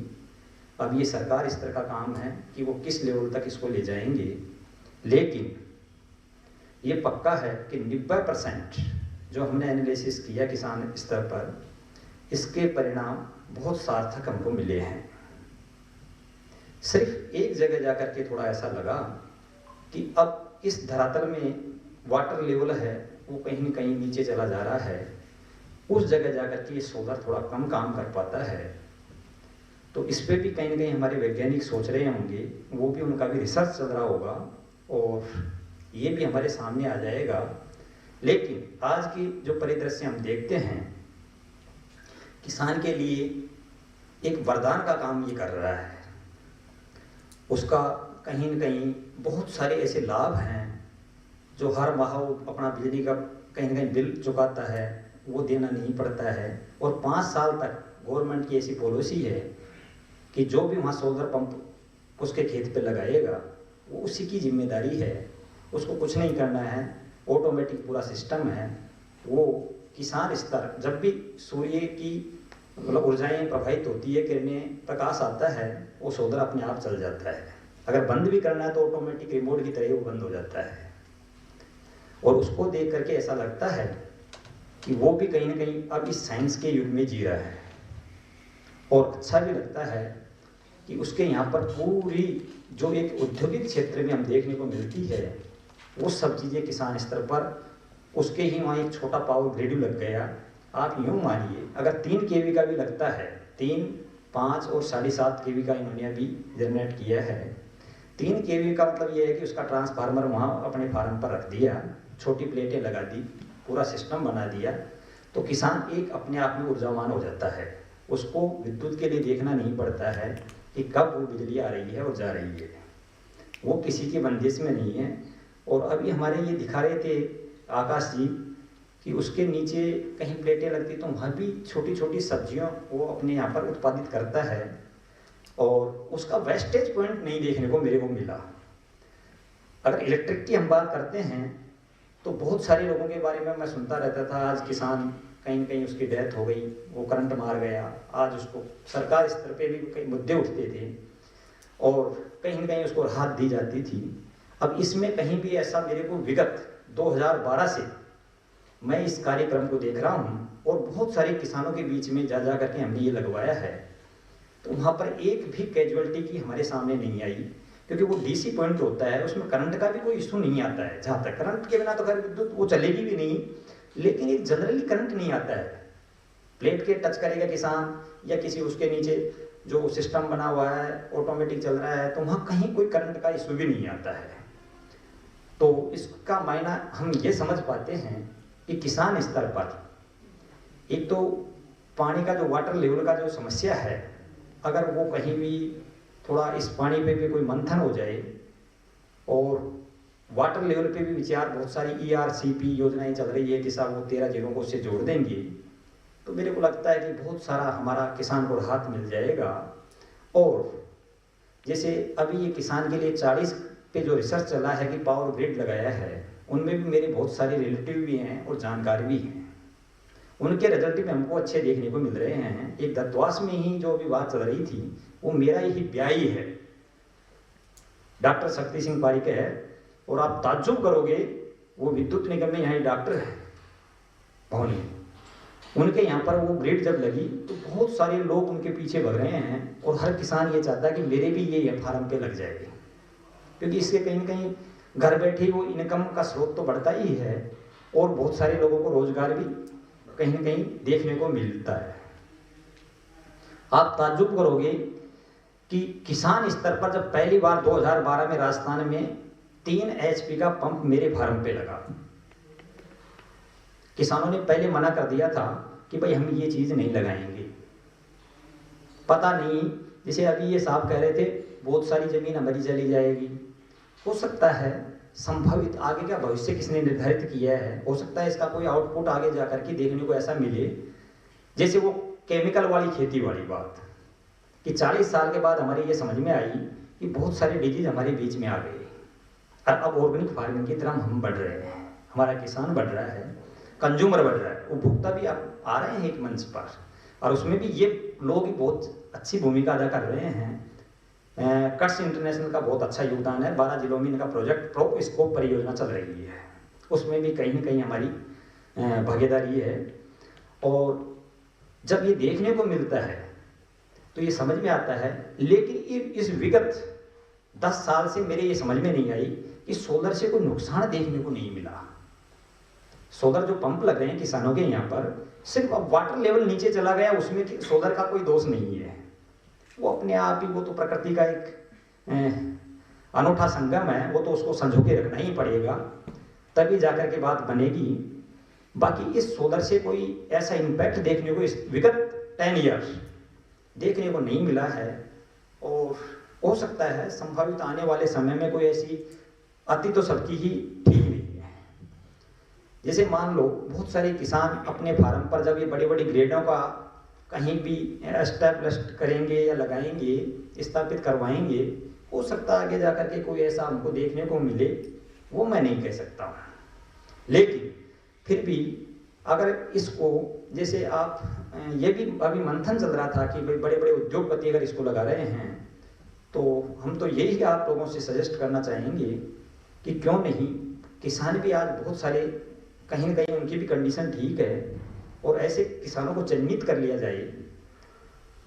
जरूरी नहीं है कि वो फाइनेंस के बेतौर जैसे कोई बैंक के सहयोग से ही काम करेंगे। अगर आपके कहीं भी कोई बात ऐसी बनती है तो मैं आपको लिस्ट प्रोवाइड करा दूंगा। मेरे पास बहुत सारे ऐसे किसान हैं जिनको बैंकों की भी जरूरत नहीं है, और वो डायरेक्ट जो भी आपका 60% तो आप बता रहे हैं सब्सिडी, और 40% का जहाँ इशू आता है वो डायरेक्ट जमा कराने को तैयार है। तो वो भी अगर ऐसी कोई बात बनेगी तो उसके लिए भी हम तैयार हैं, और कोशिश करते हैं कि लगभग 13 जिलों में पूरे जो प्रोग्रेसिव फार्मर्स हैं आप यूँ समझिए कि पूर्वी राजस्थान के लगभग किसान मेरे को निजी तौर पर सब लोग पहचानते हैं और जानते हैं। अगर ऐसी कोई बात बनती है तो हम इस काम के लिए आपके लिए प्रतिबद्ध हैं, तैयार हैं, और इसको ज़्यादा से ज़्यादा अच्छा कराने के लिए, क्योंकि मेरा जो सोच है वो ये है कि राजस्थान में तो सूर्य के प्रकाश की कमी नहीं हो सकती है। यहाँ तो पूरा डिजर्ट एरिया है, और इसमें जब किसान की इनकम का अगर हम देखते हैं कहीं, तो चलो सोलर से ही कहीं उनकी इनकम बढ़े, कहीं तो किसान को कहीं तो देखना ही पड़ेगा।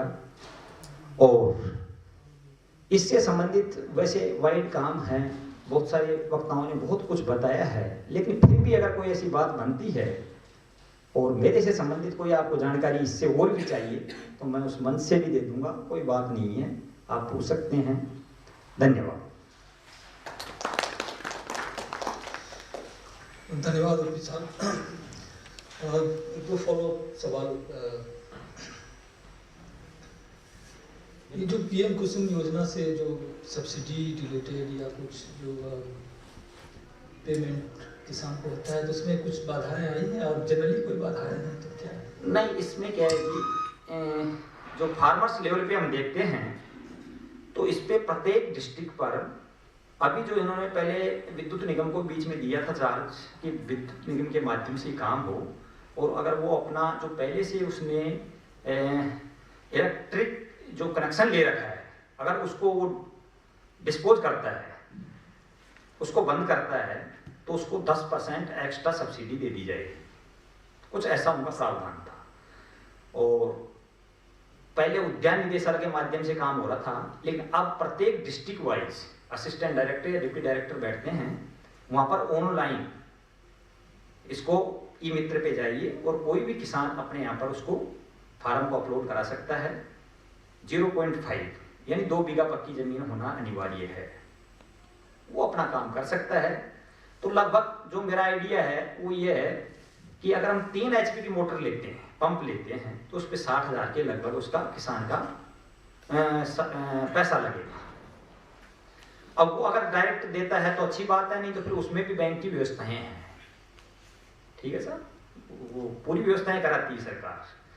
दूसरा हमने देखा है इसका कि जब वो मान लो अगर 5 HP का लेता है तो वो लगभग 1 लाख रुपए के आसपास उसका बनता है। थोड़ा इसमें SC/ST का भी इन्होंने प्रावधान रखा है कि 10-20 हज़ार और उसको बेनिफिट हो जाता है अगर वो कहीं इसको कैटेगरीज या इसमें SC/ST में आ रहा है। और अगर 7.5 HP का वो लेता है तो 1,38,000 रुपये उसको पे करने पड़ते हैं। अब आगे जो ये बढ़ती जाएगी और रिक्वायर आती जाएगी, उस हिसाब से ये अपना सेटलमेंट करते जाएंगे। लेकिन अभी फिलहाल 70 से 80% इन्होंने छूट का प्रावधान रखा है इसमें।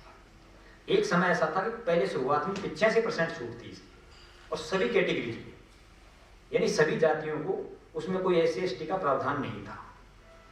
लेकिन अब जाकर के इन्होंने थोड़ा सा ऐसा बनाया है कि भाई SC/ST के लिए थोड़ा अलग कर दिया और जनरल के लिए अलग कर दिया। लेकिन फिर भी 70% के लगभग तो इसमें छूट है ही सब्सिडी। Thank you.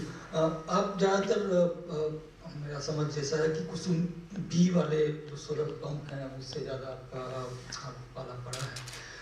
क्या आपके इलाके में, आपके नज़र में कोई ऐसा प्लांट है जो कुसुम ए माने बहुत सारे खेत पे बहुत सारे पैनल्स लगा करके वो डायरेक्ट बिजली बेचते हैं ग्रिड को, ऐसा है क्या? तो बिल्कुल, मैंने अभी आपसे निवेदन किया था कि दत्तवास के पास मित्रपुरा एक छोटा सा गांव है और उस गांव में भी एक मोरन विलेज पड़ता है मित्रपुरा पंचायत में, शायद हो सकता है टोंक डिस्ट्रिक्ट में आता है। वहां पर मेरे एक रिलेटिव है और उसके यहाँ ये चीज लगी है पावर ग्रिड वाली, और उसके रिजल्ट बहुत अच्छे देखने को मिले हैं। अगर वो यहाँ किसानों के लगता है, बहुत सारे किसान इस बात को लेकर के मुद्दा उठा रहे हैं, लेकिन अब पता नहीं इनके पास या तो सॉर्टेड है, छोटा हो सकता है, कम हो वो काम, लेकिन इसके लिए बहुत तैयार है। हो सकता है किसान जो लेना चाहते हैं उस सरकार की नज़र में नहीं हो, या यहाँ जो अभी एक बैठे हैं हमारे जो इसको लगाते हैं, क्या बोलते हैं इसको, हाँ डेवलपर, ठेकेदार महोदय। अब हो सकता है इन कंपनियों को ये पता नहीं है कोई कौन सा किसान लगाना चाहता है, तो ये जो बीच का कम्युनिकेशन गैप है, इसका हम अच्छा कार्य कर सकते हैं, उन तक मैसेज कर सकते हैं, लेकिन थोड़ा सा ये क्लियर हो जाए कि यहाँ पर सरकार कितने किसानों के ये ग्रिड लगाने के लिए तैयार है, थोड़ा ये अपन को देखना पड़ेगा। इससे पहले कि हम दर्शकों से सवाल इनवाइट करें, एक लास्ट सवाल, भूजल स्तर जो है, वाटर लेवल, ग्राउंड लेवल तो नीचे जा ही रहा है, और जहाँ नीचे जा रहा है शायद उसके वजह से ज़्यादा पंप, HP का पंप चाहिए लोगों को पानी खींचने के लिए, और शायद इसलिए 1 HP और 3 HP वाले फेल कर रहे हैं।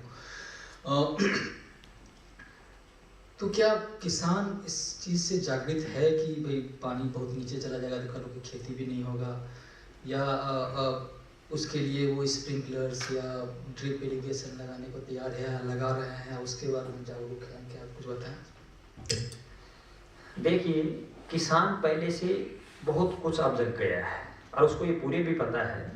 बहुत सारे NGO हर क्षेत्र में काम कर रहे हैं, और कहीं कहीं ये ग्राम लेवल पर भी लोगों में ये जागरूकता आ गई है, और पानी की बचत के लिए बहुत कहीं कहीं लोगों को ये ध्यान में भी है कि पानी एक महत्वपूर्ण कड़ी है जीवन के लिए, खेती के लिए तो है ही है। तो किसान के जब ये दिमाग में है, लेकिन किसान फिर भी उसका मिसयूज ज़्यादा करता है। क्यों करता है? क्योंकि उसकी आर्थिक कंडीशन ठीक नहीं है। आज थोड़ा सा एग्जाम्पल, मैं बहुत सारे किसानों के बीच में काम किया और उन लोगों को बहुत समझाया भी है कि केमिकल के द्वारा की गई खेती में आज गेहूं को हम उठा के देखें तो 6 पानी की आवश्यकता होती है। अगर 3 इयर्स 3 साल तक वो जैविक खेती करता है तो चौथी साल में जाकर के 3 पानी में ही उसके गेहूं पक जाएंगे, यानी कट जाएगा। किसान को ये बहुत कुछ समझाया हम लोगों ने, उसके खेत पे बहुत काम भी किया है, लेकिन अब वही सरकार की दोहरी नीतियां हैं। आज तक पूरी मंडियों के अंदर कई बार इन्होंने, आज से 3 साल पहले की घोषणा हो चुकी थी, प्रत्येक मंडी में 2-2 जैविक की दुकानें होगी, ऑर्गेनिक की, जब भी इनपुट और आउटपुट पे काम करेगी। वो दुकानें नहीं खुली है। अब किसान ऑर्गेनिक प्रोडक्ट जब उसका निकल के आता है और वो उसी मंडी में लेके जाता है तो वो ठीक नहीं है। समझिए मेरी बात। वाटर लेवल पे हम काम करने को तैयार हैं, उनका वाटर को कैसे बचाया जा सकता है, लेकिन किसान को हम कैसे समझा सकते हैं? कहते हैं जब बाढ़ खेत को खाना चालू कर दे तो वो ठीक नहीं है, क्योंकि मैं इस मन से ज्यादा नहीं बोलना चाहता, लेकिन ये पक्का है कि दोहरी नीतियां हमको कहीं न कहीं बहुत बड़े धरातल की तरफ ले जाने के लिए अग्रसर है। अगर जैविक उत्पाद किसान करता है ईमानदारी पूर्वक और उसका कहीं मार्केटिंग होता है तो कोई दिक्कत नहीं है। ये मैं गारंटी और दावे के साथ कह सकता हूं कि देश का आधा पानी हम बचा सकते हैं। थोड़ा सोचिए, 6 पानी की फसल अगर 3 पानी में ही तैयार होती है, देश का पानी आधा बच गया नहीं बच गया ये तो आप भी जानते हैं। तो फिर पानी की कमी आ ही नहीं सकती। लेकिन इस पे किसका मंथन है? सबको अपनी अपनी पड़ी है, चाहे वो पॉलिटिक्स में बैठा हुआ है, चाहे वो अधिकारी लेवल पे है या फिर वो किसान लेवल पे है। क्योंकि जब ऊपर के लोग नहीं समझ रहे हैं तो किसान क्यों समझेगा? उसको भी पैसा तो चाहिए। अब ये NGO वाले हैं जो खूब प्रचार प्रसार भी करते हैं, अपनी मेहनत भी करते हैं, लेकिन अब वो सुने तो सुने, नहीं तो नहीं सुने। बाकी ये तो पक्का है, सोलर में पहले शुरुआत में इन्होंने बैटरी का एक सिस्टम दिया कि दिन में नहीं रात में भी वो चलेगी। लेकिन ये सौभाग्य की बात है, फिर सरकार के कहीं कहीं ये चीज समझ में आई और उस बैटरी का सिस्टम हटा दिया। जब सूर्य आएगा, प्रकाश आएगा, तभी वो पंप चलेगा, और जो ही वो सूर्य चला जाएगा पंप बंद हो जाएगा। तो रात्रि में वो बंद रहती थी तो आधा पानी तो वैसे भी उसमें कवर हो गया। समझ रहे हैं आप लोग? ऐसी बहुत सारी हमारी जो कार्य करने की शैली है उस पर अगर मंथन हो जाए तो हो सकता है बहुत कुछ सुधार हो जाए। सही कहा आपने, बहुत सही। पिछले सेशन में भी आया कि किसान के उत्पादों का दाम अगर अच्छा मिले मार्केट, और खास करके अगर ऑर्गेनिक है प्रोडक्ट एंड एक सेपरेट चैनल ऑर्गेनिक का मार्केटिंग में नहीं है, सेम भाव में बिकता हो किसान के लेवल पे, तो वो इंसेंटिव नहीं रहता है कि वो ऑर्गेनिक करे या इनऑर्गेनिक करे, उनको इंसेंटिव नहीं रहता। इंसेंटिव इन द सेंस कि मार्केट पे रिफॉर्म होना बहुत ज़रूरी है, और ये कनेक्टेड है सारा चीज़। ऑडियंसेस से कुछ सवाल हो तो you can take, and I also say that there are some experts out there, so they can also come and give answer. Thank you.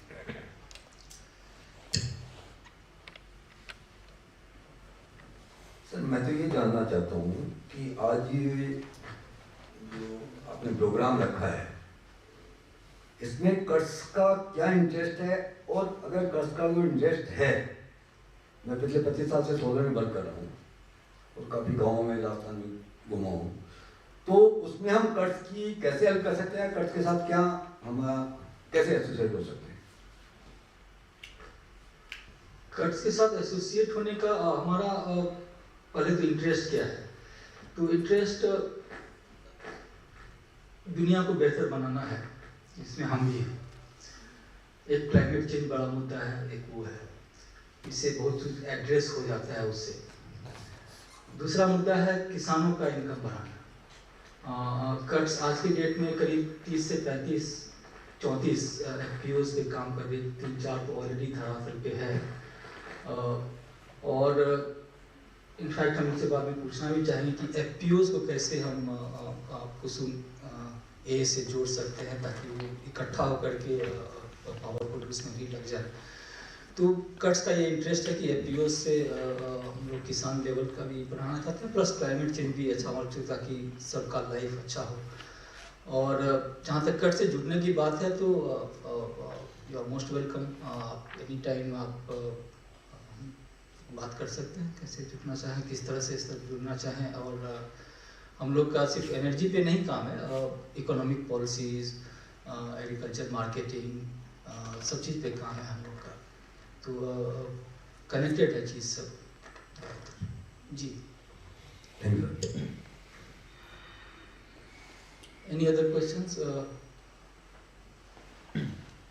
Yeah, my name is Himanshu. I am from World Resources Institute, WRI. Please. तो मेरा question Shri Parekh जी से। Sir, आपका session बहुत अच्छा था, और उसमें हमें काफ़ी चीज़ें जानने को मिली कि फार्मर्स के चैलेंजेस क्या हैं और कैसे वो लोग प्रोसीड कर रहे हैं इन सब चीज़ों में, सोलराइजेशन में। मेरा सर एक था कि अभी जो हमारा टैरिफ रेट है फार्मर्स के लिए, किसानों के लिए, वो सब्सिडी ने बिल्कुल न्यूट्रलाइज़ किया हुआ है, तो फार्मर्स अभी कुछ भी पे नहीं कर रहे हैं बिजली की खपत का, अगर देखा जाए तो।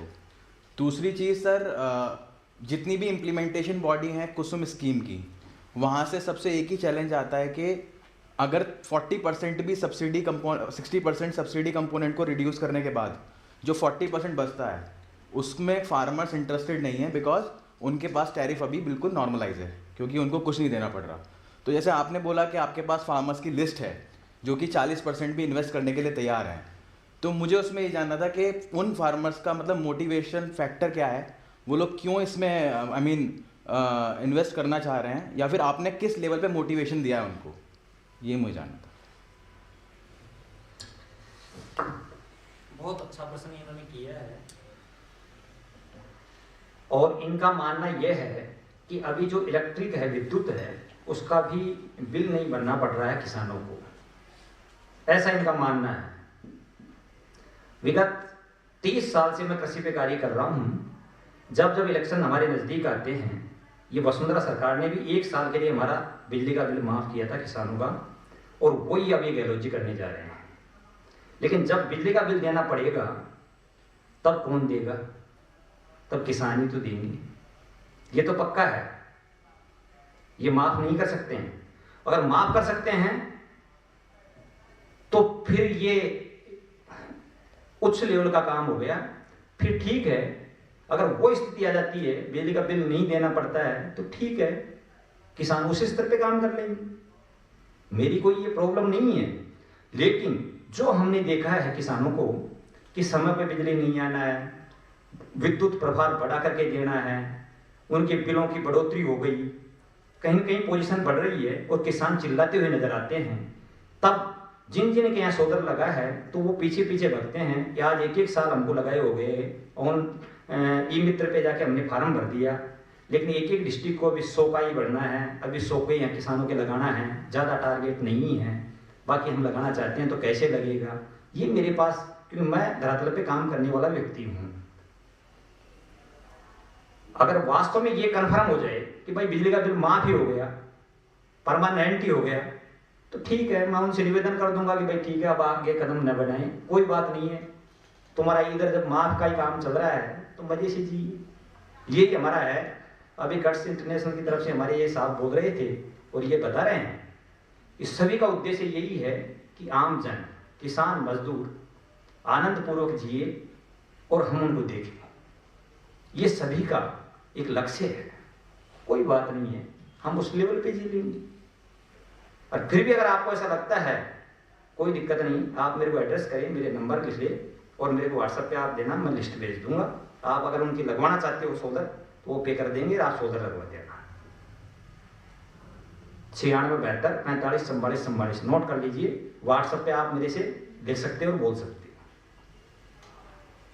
ठीक है। ये आपका लार्जली कुसुम बी योजना का साइड के बारे में बोल रहे हैं, सोलर पंप्स के बारे में बोल रहे हैं,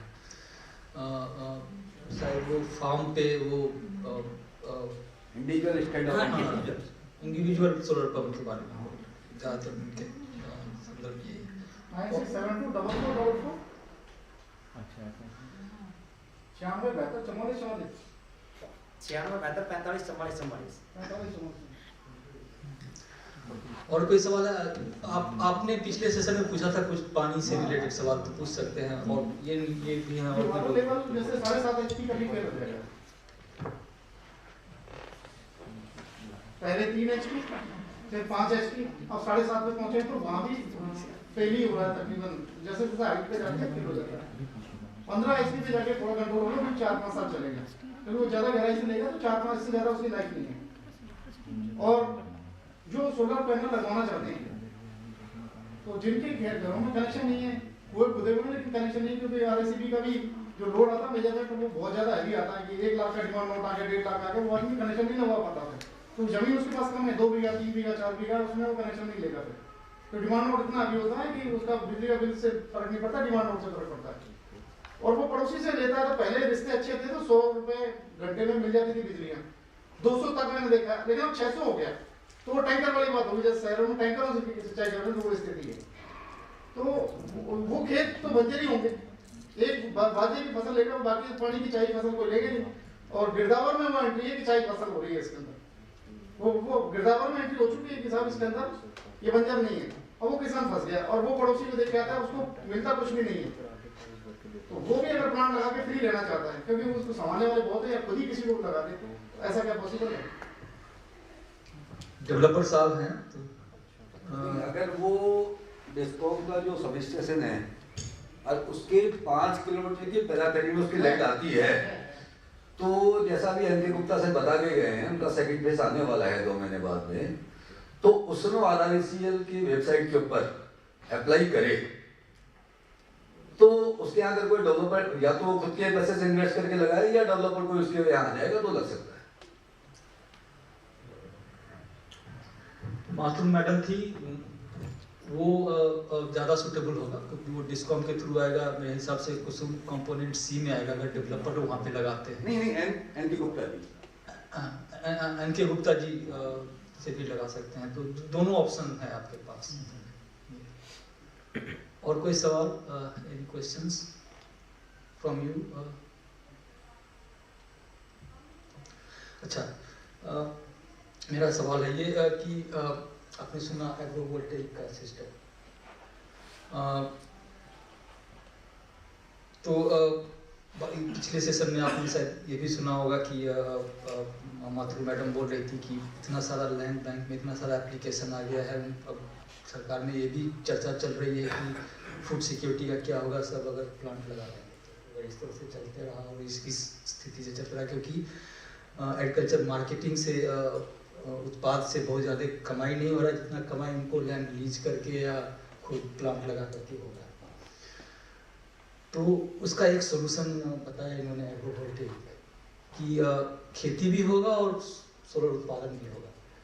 तो इसमें अगर किसान को हमको प्रेरित करना है, क्योंकि ये विन विन सिचुएशन है, तो इसके लिए क्या क्या कर सकते हैं कि किसान एग्री हो जाए कि हाँ अगर प्लांट लगवाएं तो एग्रोवोल्टेइक वाला लगवाएं, ताकि खेती भी कर पाए और पावर जनरेशन भी हो।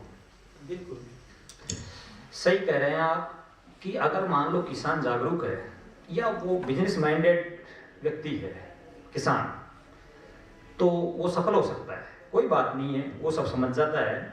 और कंपनी लगाने वाले भी इस बात को जानते हैं, इस तकनीकी से लगाते हैं कि उसका प्रकाश हमेशा उसी दिशा में लगाया जाएगा कि फसल को भी प्रकाश मिले और प्लेट को, मतलब जहाँ से विद्युत निकलेगी जो प्लेटें हैं उसको भी प्रकाश मिले। वो सब मैंने देख रखा है, अगर वो चाहते हैं किसान तो हो जाएगा।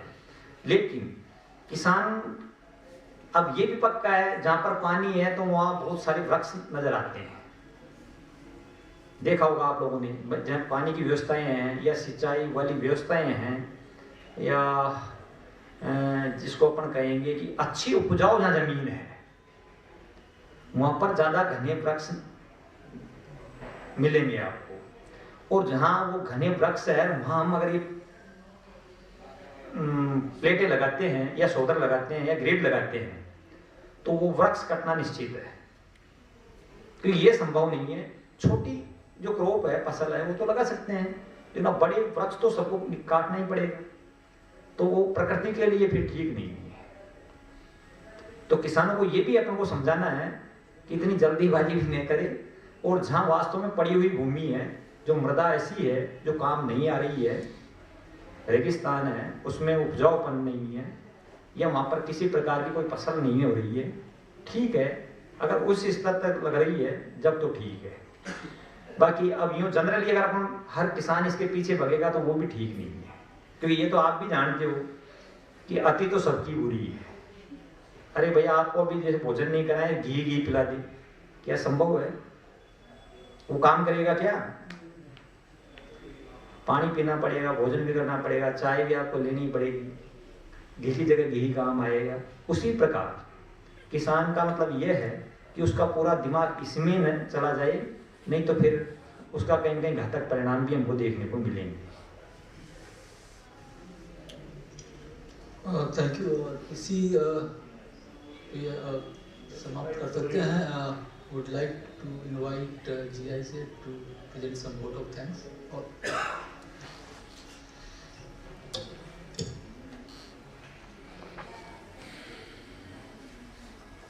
Thank you very much. It's a pleasure to deliver the vote of thanks. I think we are on track of time actually to finish directly at 4:15, so I will keep it very brief. But I would like to thank on behalf of GIZ and the entire consortium consisting of ISD, CUTS and TERI to close this Rajasthan Policy Dialogue today. It has been great to have you here and have this in a hybrid mode, and especially after COVID, I think it's good to meet in person. I think it has been good dialogue, good exchange directly with you in person in the sessions itself. I think there were some lively discussions that we had, but also outside during tea, coffee, as well as lunch. So I think it's appreciated and really, brings us forward in this entire discussion. Special thanks go out to Himani Mehta from MNIE, as well as to Mr. Anil Kumar Dhaka for the keynote address today. I would also like to thank especially the moderators of the session today, Ujjwal and also Siddharth, for that, for the good discussions, for steering that. Also thank you to Prakash and Raman for the presentations, for giving us good inputs on PM KUSUM, on the insights from our research, as well as on the water incentives. I would like to thank all of the panelists for sharing their great insights. I think it's been really enriching to hear from all of them and to hear the different perspectives also. Thank you also for the audience for participating, first of all, but also for asking questions, for engaging with us. With that, I'm almost done. Just thank you again for the entire research consortium today, especially CUTS for organizing this event. They have been leading here. Without them, we would have not been here today to have this policy dialogue. And with that, I would just like to draw the attention again to our guidebook that we have here from the past, but also, maybe more importantly almost, for the new guidebook that is then being published most likely in March, April. We will be sharing that with you then virtually as well. So I hope that the guidance that we have in there will help you as well. And with that, thank you very much. Have a good day. Thank you. पीछे QR code है, एक पुराना guidebook है हमारा कुसुम योजना B पे और खासकर सोलर पंप्स पे। तो आप मोबाइल से उसको स्कैन करेंगे तो वो डॉक्यूमेंट आपके मोबाइल में आ जाएंगे, तो कर सकते हैं everybody can. And the guidebook that we are working on, जो हम लोग अभी काम कर रहे हैं, वो मार्च अप्रैल में आ जाएगी और सबको हम लोग भेज देंगे। Thank you.